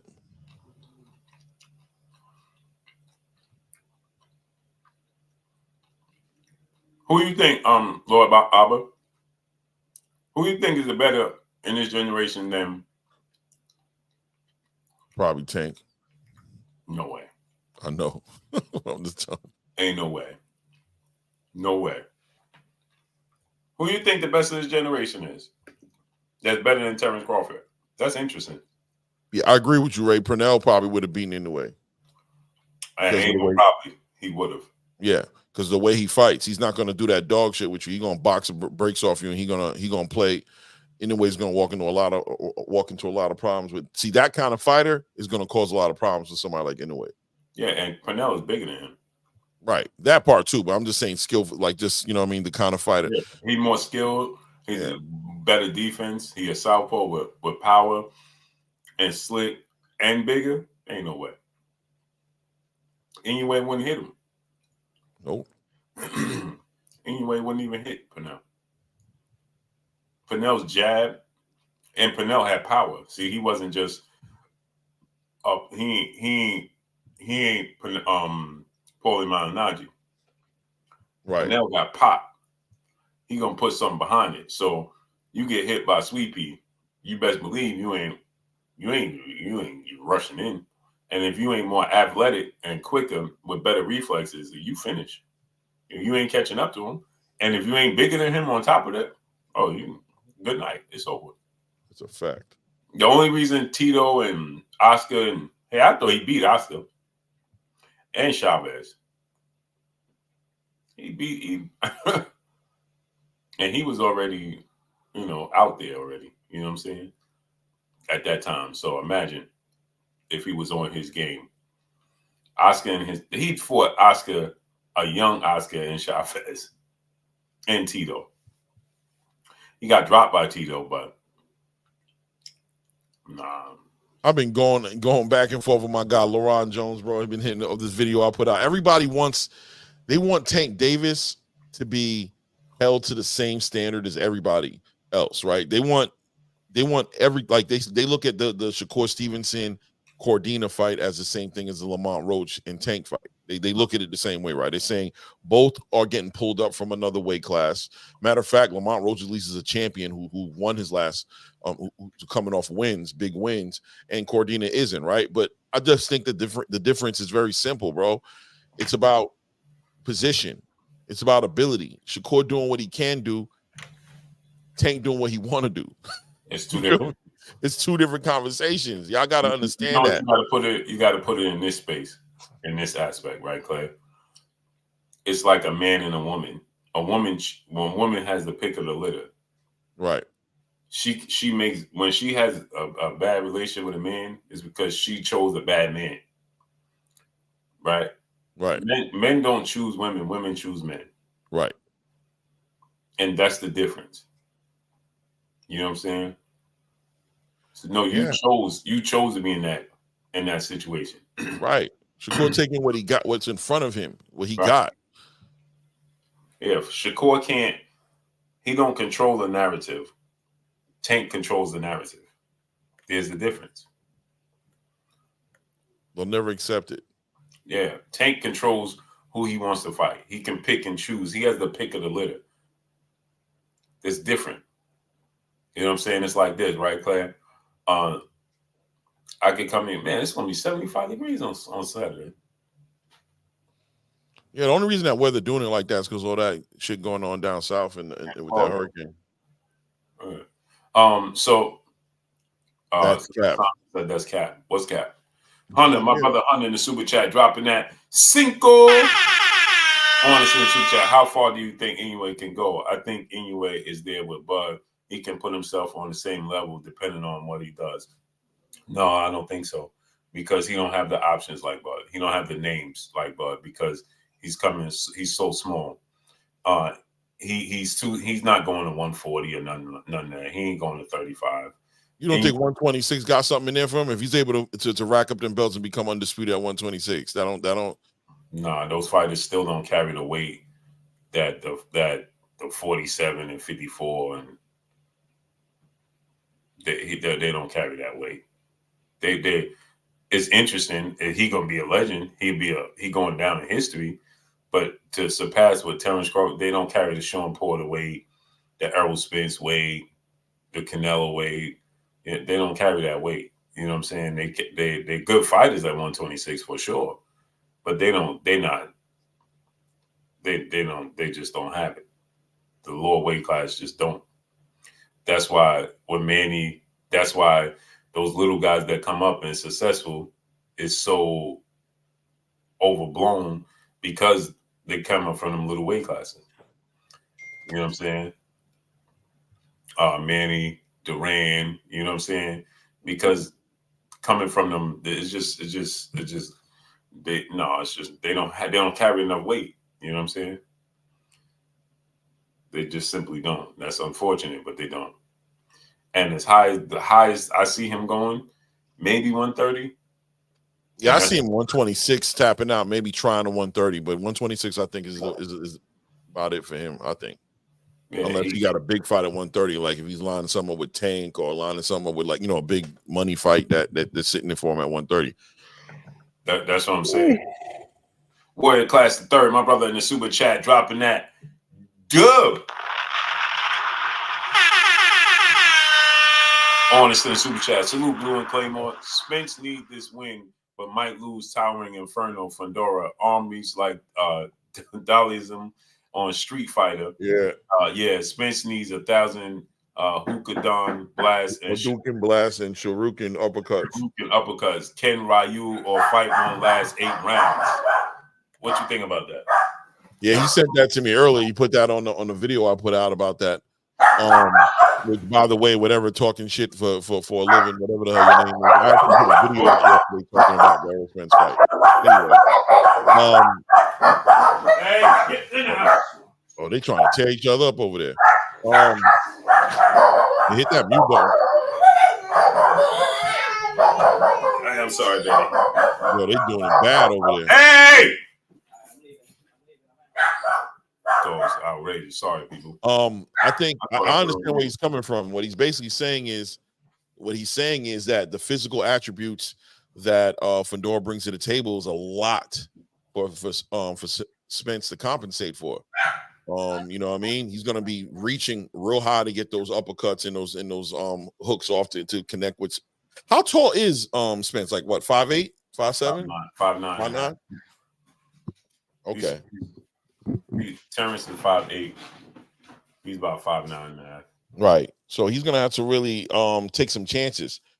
He's basically saying that he doesn't see Spence winning that fight, and I don't want to say I don't see him winning it. I just think it's gonna be real hard, bro. That's hard, bro. It's gonna be a hard fight for him, man. Yeah, man. It's gonna be hard, bro. I mean, it's gonna be. Put it this way, Clay. And salute to Bobby Collins in the super chat. He said, "Salute, Blue and Clay. Blue, how's your son? Oh, he doing great, man. He had a little bit of fence, no damage. He cleared away so far. I appreciate you, Bobby. Yeah, he's doing great, man. Salute to him. I appreciate you, bro. Yeah, he's doing wonderful, man. That's good to hear, man. Yeah, I forgot that he was out there. Yeah, I was nervous, bro. But this is going to be Gabe Cardenas. What's up, Henry? This is going to be a historic fight for Errol Spence, he pulled it off. Same way we say Clay with Terrence Crawford, the myth. Errol Spence bounced back from that fight with Terrence Crawford and beats Fundora. First of all, if he does beat Fundora, how do you see it? How do you see him beating him? Do you think it's to be a knockout? Yeah. Outbox him? Not outboxing. No. I see him beating him. I see him stopping him. But then again, if it's a close fight, I could see the decision going to him because I think they want Errol to get that belt. They don't want Fundora to be the champion, bro. Yeah. They don't want him to be the champion. So you see, if Errol wins the fight, in your opinion, it'll be by stoppage. Yeah, I think he stops him. Mm. Or he beats him by decision, but he puts him down like 2 or 3 times. Man, yo, Clay, just trying to envision that. That looks crazy, bro. Him putting him down? No, it just looks crazy. Errol in there with him because I can envision Bud in there with him more so than Errol because of Bud's ability to move around the ring. Mm-hmm. Where Errol is flat-footed and come forward. Right. So it's like, bro. The Errol that I'm picturing is gonna try to weather a storm. And I don't know if he's built to weather storms anymore. That's the thing. Like, he gonna have to high guard and walk through and just take shots and be sitting there trying to get low in the high guard and coming at the body and leaping at times to make things happen. Yeah. Yeah. You know what I mean? He's got to leap in, take chances. And you're going to see Fundora with them uppercuts. When they get in the mid-range, he's going to be up in there with those uppercuts. And yeah, bro, I don't know. He can box, Glenn. Gian, he can box, but I don't think you guys, man, bro. Give me a fight that you guys would compare to this fight for Errol that you see going that way. Give me a fight that has a guy that much taller, arms that much longer, outboxing with a guy who's 5'9", outboxing that guy. Who was it? I'm not saying it doesn't happen. I'm sure there are fights out there, but you got to tell me which one so we can compare it because, you know, Errol just hasn't seen. Look, Errol didn't see that many southpaws in his career, and you saw how Terrence took advantage of that. When was the last time Errol was in the ring like that? Just the short guy in the ring, the little guy in the ring. He's going to have to fight in a different way. So yeah, he can box for sure. But I mean, see, this is what happens, right? It just gets ridiculous, right? Talk That Ish 17 said they forgot that he could box. Bro, nobody forgot that Errol can box. Man. Thank you. God, y'all just be saying stuff just because you can. Nobody forgot that he can box. What are you talking about? How are you gonna box against Fundora? Please explain that. Right. That jab is not gonna work. You don't box Fundora. You have to fight him. You got to beat him up. Right. And when you box him, you got to box him in spurts and use angles like Coach Cunningham had for Lubin. And he still lures you into these fights. He still forces you into these dog fights because of his reach, his range, his size, right? It's uncanny. Right? He's not normal. Okay, Yeah, he's not somebody that you can just box. He's your normal fighter where you just got the ability to box. You're not gonna just box him, Dora. He's almost a foot taller than him, and he got a 6-inch arm reach over Bud. Bud got longer arms than Errol. Yep. He got an 8-inch arm reach advantage, bro. What are you talking about? He gonna box? Box what? You think Errol just gonna sit there and out jab this man? That's not who Errol is. Yep. First and foremost, Errol, that's not who Errol is. That's not what he does. He hasn't done that in decades. When is the last time you seen Errol Spence just in there outboxing his opponents? It's not who he is. Facts. He can box, but he's not known for that being the big thing. I think the most I've ever really seen him boxing against Mikey Garcia. You know what I mean? Like, that's the most you ever seen him box. I think and so. The other time you seen him boxing was when he boxed Danny Garcia, and that was simply because he didn't know what to expect. Right. He didn't trust himself. He didn't trust his his teeth. Remember when he got hit? He's like, man, my teeth fell out. You know, he didn't trust himself. That wasn't Danny. That was against but yeah, He we didn't got it. box Sean Porter. What are you talking about? That was a dog. Nah, fight. that was a straight brawl out. Matter of fact, I remember Derek trying to get him to box and him choosing to brawl out with Sean Porter. Right, and he told you with Sean Porter, he was like, I'm trying to I tried to beat Sean Porter at his own game. Right. You know, I boxed Sean Porter. He boxed Right, Dan. I'll give him Danny Garcia. He boxed and Mikey Garcia. Mikey Garcia, yeah. Right, and as time went on with the physical punishment his body has taken, he don't box. He's not gonna box. So therefore, please stop saying like, "Oh, we forgot that he could box." Like, bro, he's 34 years old. What do you mean, Fundora? Not what y'all making him to be? He's not 6'6". He doesn't have an 80-inch arm. Like, you know what I'm saying? What are you talking about? You can't make this stuff up, man. You know what I'm saying? What are you talking about? He's not. Well, what are we making him to be? He's not. Right. What we're saying is he's not that tall. He doesn't present that type of issue for anybody who's standing at 5'9", 5'10", 5'8". That's not an issue. Right. Nah. Come on, bro. Y'all gotta learn to be a little more honest, man. Yeah, it's just being a fan, man. Listen, man. Salute the press in the super chat. He says, salute Blue Magic, salute Clay Money, salute to you. The Queen, Jay Lynn, she says, this is what I'm talking about. Jay Lynn she's an Errol Spence fan. Right. But she lives in reality. You understand? Oh, that's what I meant to tell you, Clay, before we get to Jay Lynn. You was right. They made the Fundora versus Steve Fulton fight the co-main event Tank fight. No, not the Fundora. Excuse me. Steve Fulton versus Figueroa is the co-main event to Tank. Thank you. That's what I thought it was going to be. Yeah. I meant to tell you that. I forgot to tell you that. Yeah. So they moved that off of because that was supposed to be. I heard the rumor was supposed to be Ray Vargas versus Brandon Figueroa. That's what I heard they were trying to do. That was supposed to be like the fourth fight on the card. Right. It's supposed to be Mendoza, Benavidez, and Jesse Hart was supposed to be the co-main event. And Jamel Charlo, and Figueroa was supposed to be the opening card. Right.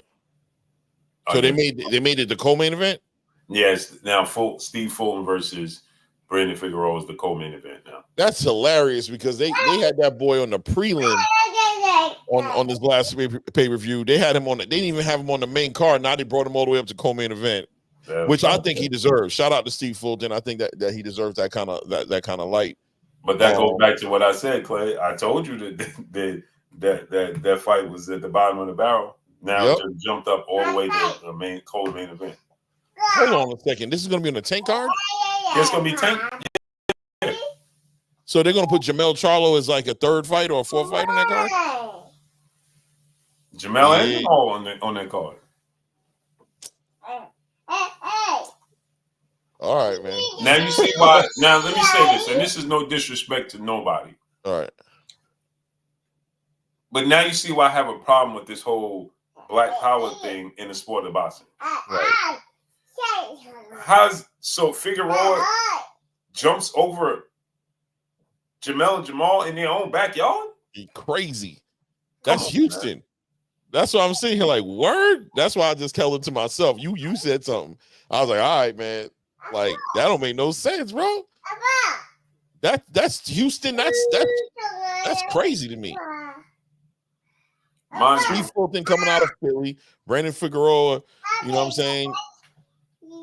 Mind you, Fulton already beat him. Like it just I don't know, man. I don't know. It's just to me. They're gonna say it's because for that WBC interim title.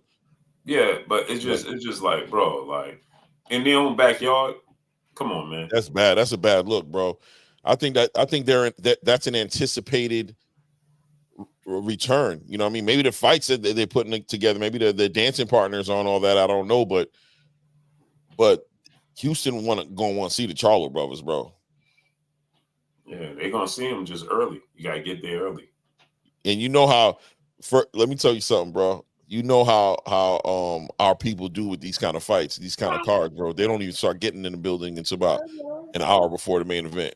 30, 40 minutes. Especially in this city. Come on, man. Yeah, bro. They don't pack it in early like that. They're not into that. Like, so why can't we get something to ourselves, bro? Why? Why can't we? Yeah, bro? that's crazy. Steve Fulton was just headlining a prelim card on his last fight that he almost lost. That a lot of people complain about that he thought he lost. He looking rusty, got sat on his pockets and everything. You know what I'm saying? Yeah, but And, Ray,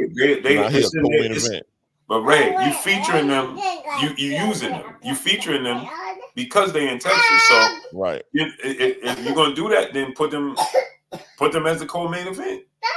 You using them to bring attention in. That's why they both gonna be there. That's what I would think you're using them for. Hey, baby.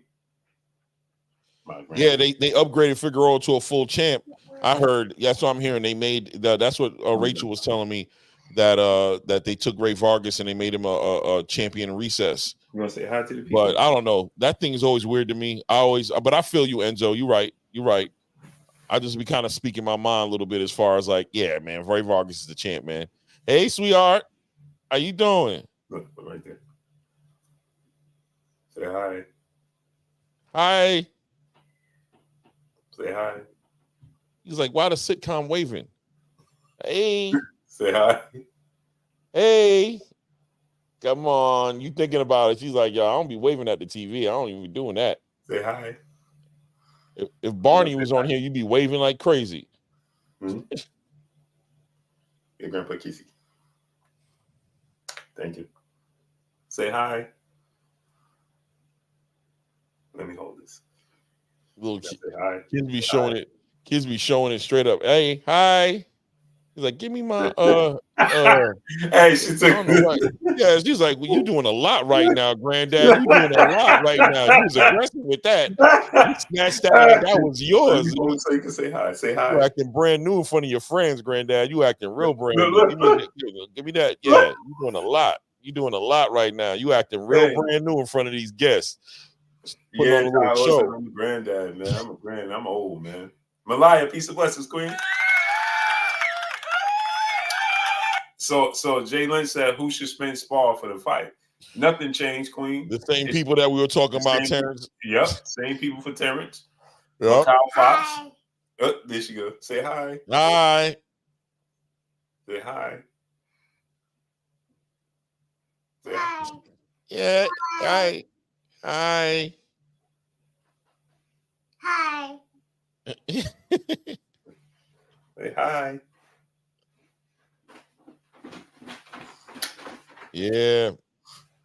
I want to know who the trainer is too. I think that makes a No one. No. Oh man, Band Up called me out. You right. She want to push the buttons. But Band Up called me out, bro. That was the last. My kids is grown, bro. My youngest is 15, man. My oldest 22. It was Barney back then. You pushing the buttons. They can hear you when you push those buttons. That's what it is, right? She's pushing the buttons. Yay. Yay. Band Up said, you getting old. He said, Claymore, you getting old. These kids don't know Barney. They know Frozen. Yeah. B McGee, my brother in the super chat, dropping that Cinco. On this in the super chat. Clay and Blue, I think Errol can take Fundora power and walk through to get a stoppage by body shot. And y'all definitely giving Fundora too much credit. Bro, what? First of all, I don't even like that game plan that you just put up there. Can you put it back up, please? Can you put that back up, please, on there? I don't even like this game plan, right? This is what I'm talking about, that you guys are not taking in consideration who Errol Spence is today, right? You just watched him got knocked off his block by Terrence Crawford. We're talking about how he got affected by this car accident, getting flung out of a vehicle. Why would you want to put him through the blender and think for a second that the right game plan would be for him to walk through Fundora's power, walk through his power to get a stoppage by body shots? That's what we're trying to. That's what we're talking about, bro. Why y'all trying to? Why do y'all so confident on watching him get punched on to throw punches? He needs to be getting away from getting punched on. He needs to be punching and not getting punched, especially after a 18-month plus layoff. Why would the game plan be walk in and get punched on by a puncher, a southpaw puncher like Sebastian Fundora? Come on, man. You guys are not taking into consideration who Errol Spence is today. You're thinking about an old Errol Spence. You're thinking about an old game plan, an old strategy that was very effective, but may have been exposed by Terrence Crawford, may have been exposed. That accident has taken a lot off of Errol Spence's durability, off of that chin. You don't know that he can take those punches. And this is 154. The punches you saw him taking punches from before were at 147. Errol has generally been the puncher in the ring when he's in the ring. He's generally been the guy with the power. Now you got him at 154 with a guy who's standing at 6'6" with an 80-inch arm reach, who's been putting dudes on their pockets most of his career.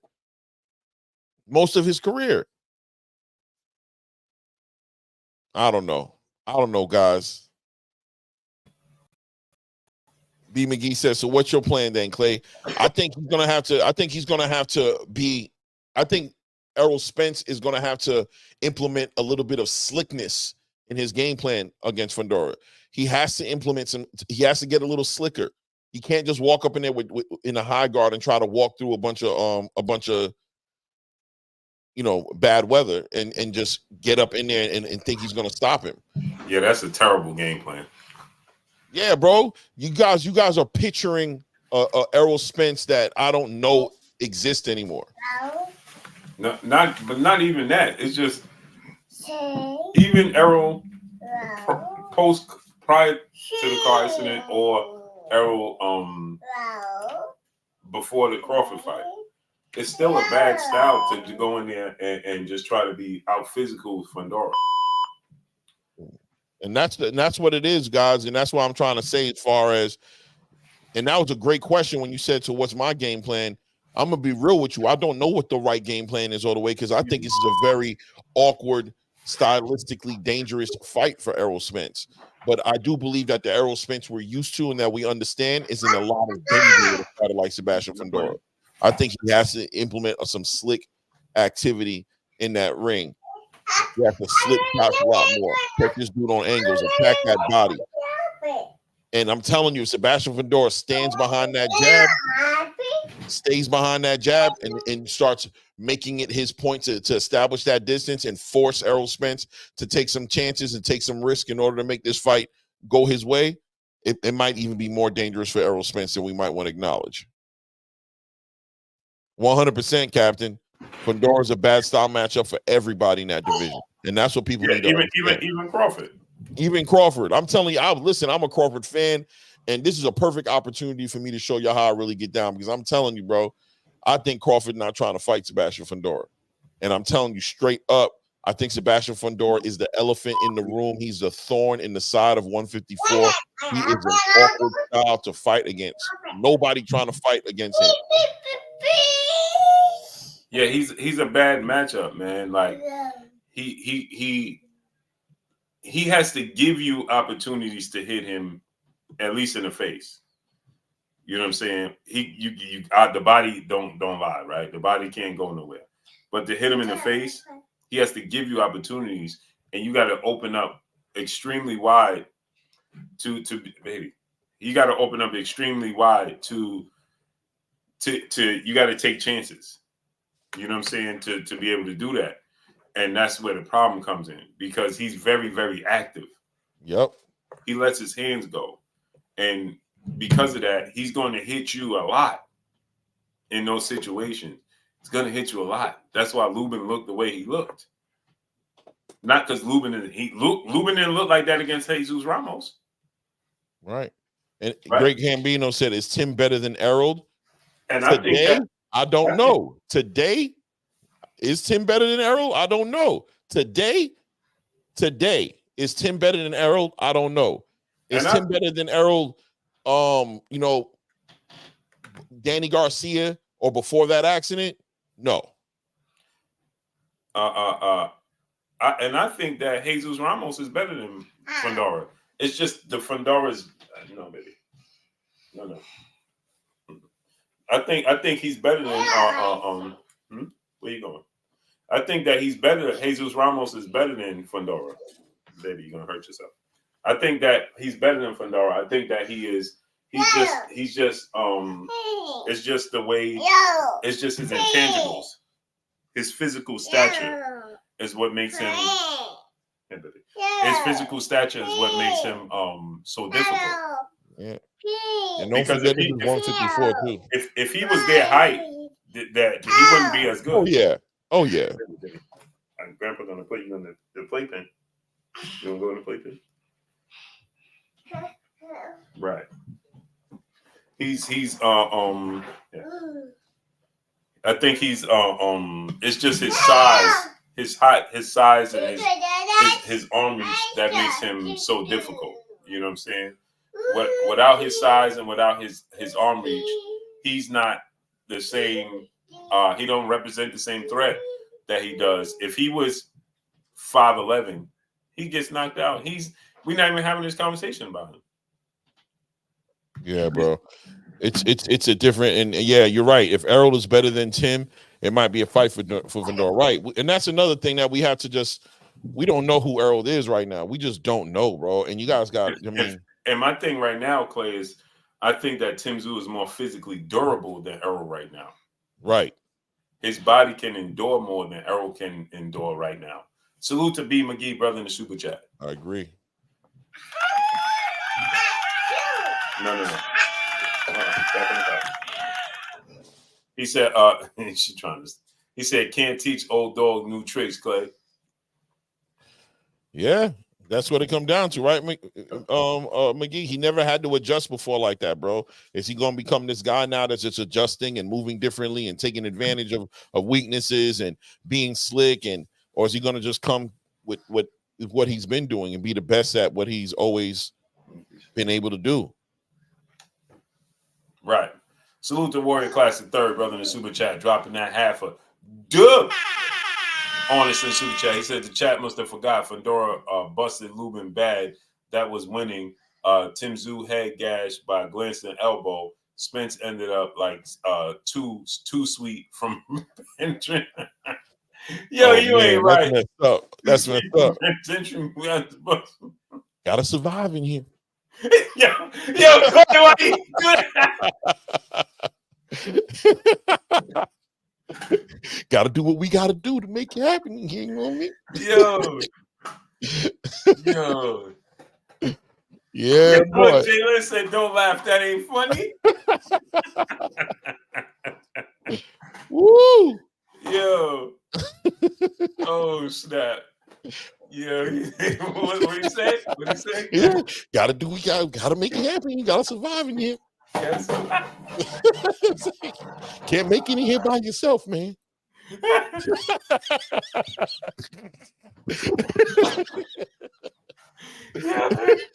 Yo, you ain't right, bro. Yeah, he was looking a little crazy up in there, bro. Yeah, you ain't right. He looked, bro. He was surviving. He was making it happen up in there, bro. A Hurt Business 101, brother, in the super chat, dropping that Cinco. He said, "What's good, Blue? Drop it." He said, "Just dropping in on you. Salute to you, King." Jalen said, "Y'all wrong for that." Then don't blame us, Queen.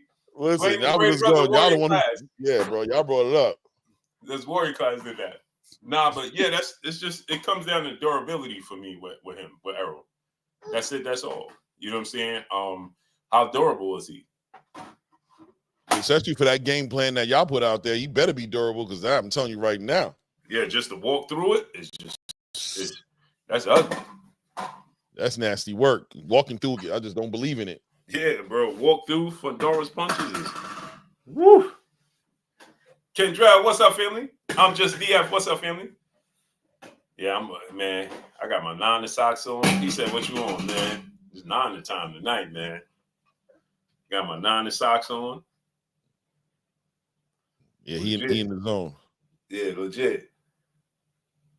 Salute, Kendra. Thank you. Got my grandbaby. Did he say he wanted to be undisputed at 154? Who, I don't Earl? know. Terrence. Yeah, he did. He hinted at it on his social media too, because somebody said time to get these belts at 54, and he liked it and reposted it. Right. But Bo Desi, the late bloomer, my brother in the super chat, dropping that cinco. Honestly, super chat, I'm late, but I thought Bud stated he wanted to be undisputed at 154, so why not fight Fundora now? The same thing me and Clay is trying to roll over, bro. It just don't make sense. If he is trying to become undisputed, it looks weird. But the question is he trying to become undisputed? Does he care? Does he care? Yeah, man. What's on the table? The Wednesday night got him on my payroll. Yo, the poll you put up got a lot, 257 votes. A lot of people who love Errol Spence, but I don't think you guys are being honest, man. But it's all good. Yeah, it's 63 to what? To 30. 63 to 30. No, what is it? 37. Well, no, because you got the yes and the no too. That got the 3% on each one of those. Oh, okay. So, yeah. So you can say, if you want to add it up right, you could say 66 to 33. Yeah. So again, my heart is with Errol Spence. I want to see Errol Spence win. You know what I mean? Even Bud Crawford said, he think it could be a cherry pick going wrong. Right. You know we're gonna find out. He said, "What about the Yankees?" Yeah. I'm gonna have my Yankee hat on today. I put my Yankee socks in the drawer, man, because last time I wore my Yankee socks, we lost, so I put them in the drawer. Quincy Carter, what's up, family? We got to get KC up out of here, man. We shouldn't even give them a game, but things happen. You know what I'm saying? And the Mets doing good, Clay. Yeah. Mets I won the haven't found series. them, but Yeah, they won the series. Man, we got to end this series tonight. We got to end this series tonight, man, and go ahead and move on, bro. You know what I mean? But yeah, so Quincy Carter, what's up, family? Jalen said we're being honest, Clay. Where? Right here. Oh, we're being honest about what? About wanting Errol to win? Yeah.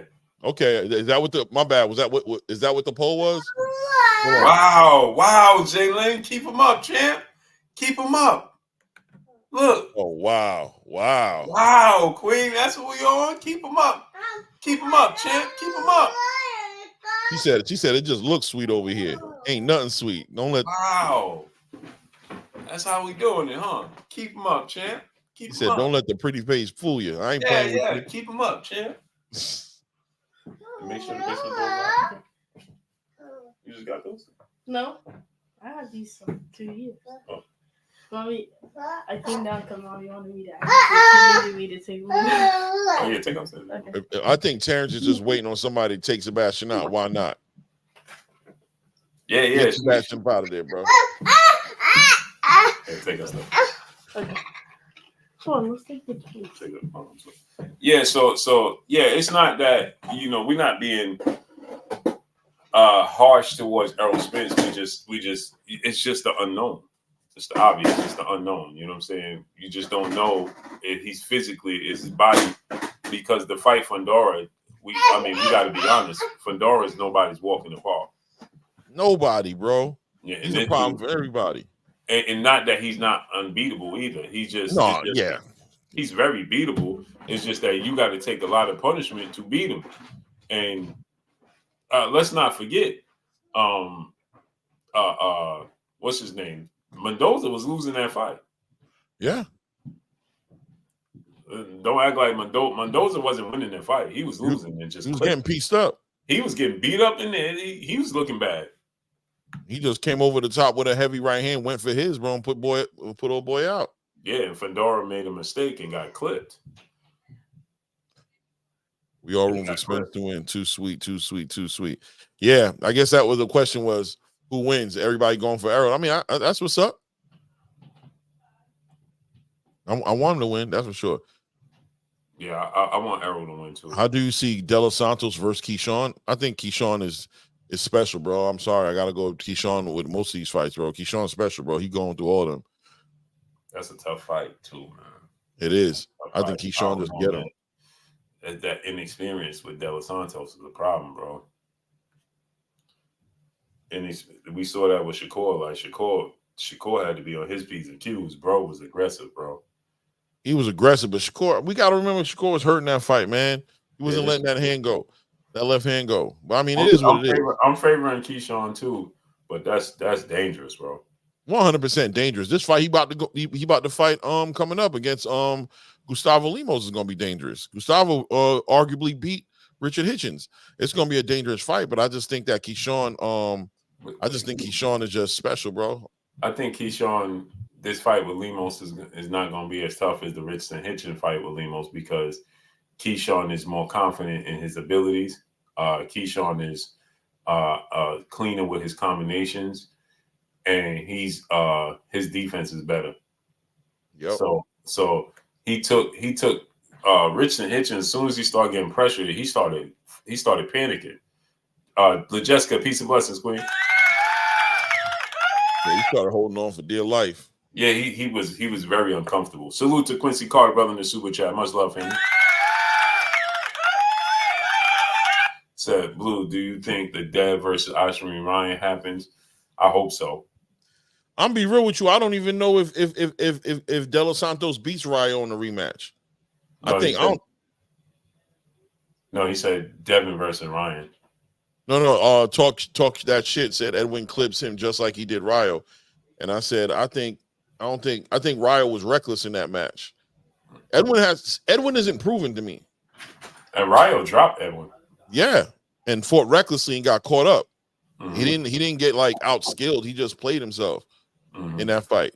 I think that fight goes a different way. They fight today. You know what I mean? And then he got in the ring with Shakur and got suspected Shakur's left hand. Didn't want to get hit by Shakur's left hand. Shakur finessed that boy into throwing less punches than any other fighter in the history of boxing damn near.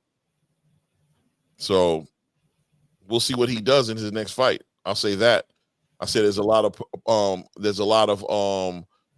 of possibilities there, but he's not tried true enough for me to be saying that. Keyshawn proved a lot in that last fight he had with Miguel Madueno. He proved a lot in that last fight.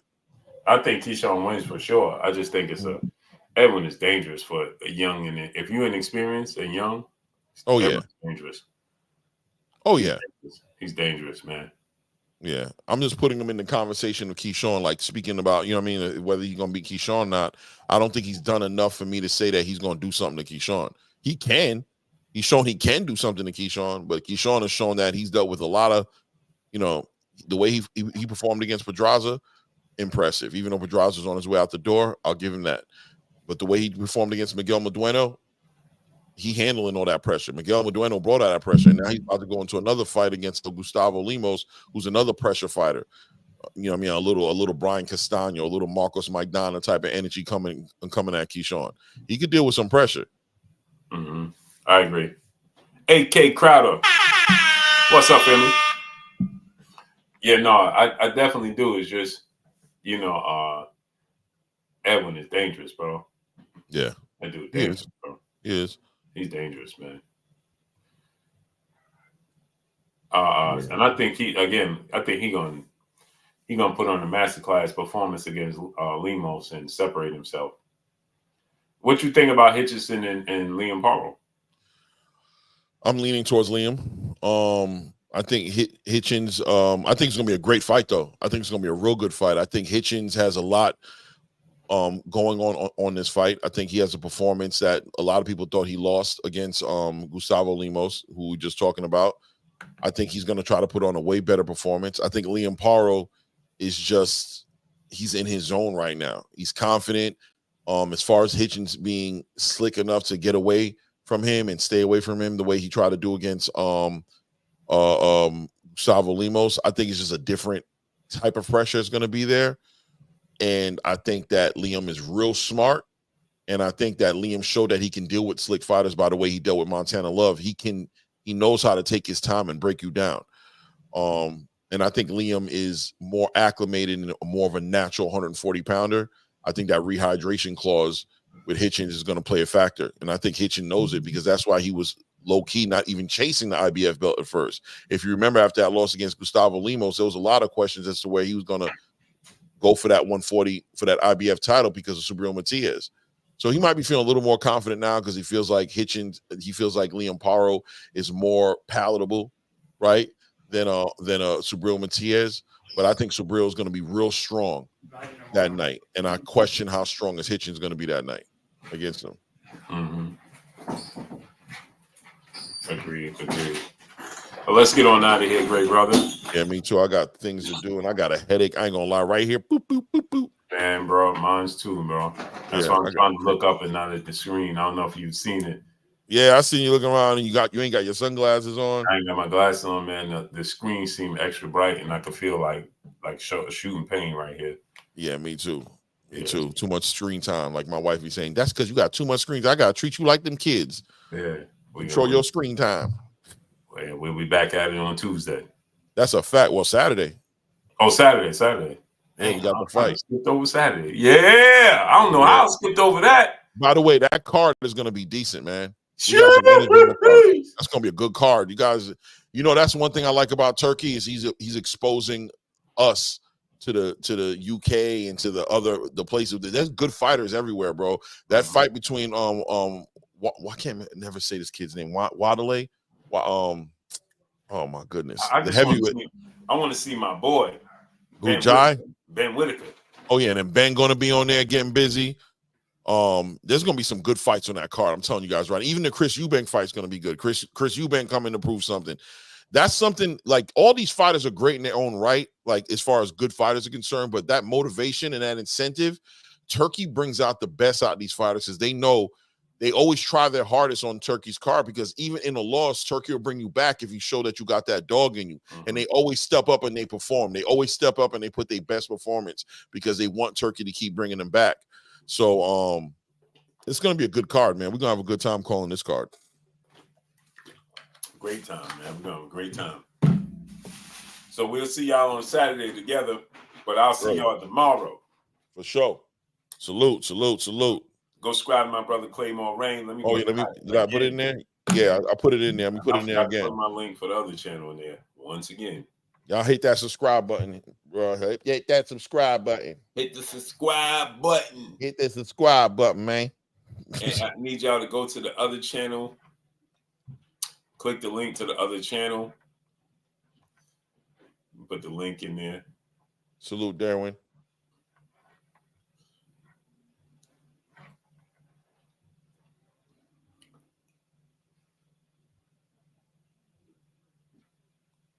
Tim Bradley said Tank is a fraud as well. Listen, Tim ain't playing. But Tim got his ulterior motives. He kind of discredits the argument a little bit because we know where it's coming from with him. But I understand he ain't wrong. He's wrong as far as the whole fraud thing. He's going extra hard. But, the energy is, come on, bro. We want to see you make these fights. That's it. We want to see you make these fights. Don't do this. Don't pull up another dude for 130. Don't do that, bro. Right. Fight somebody at 135. Fight somebody in your division. The fighters that aren't available.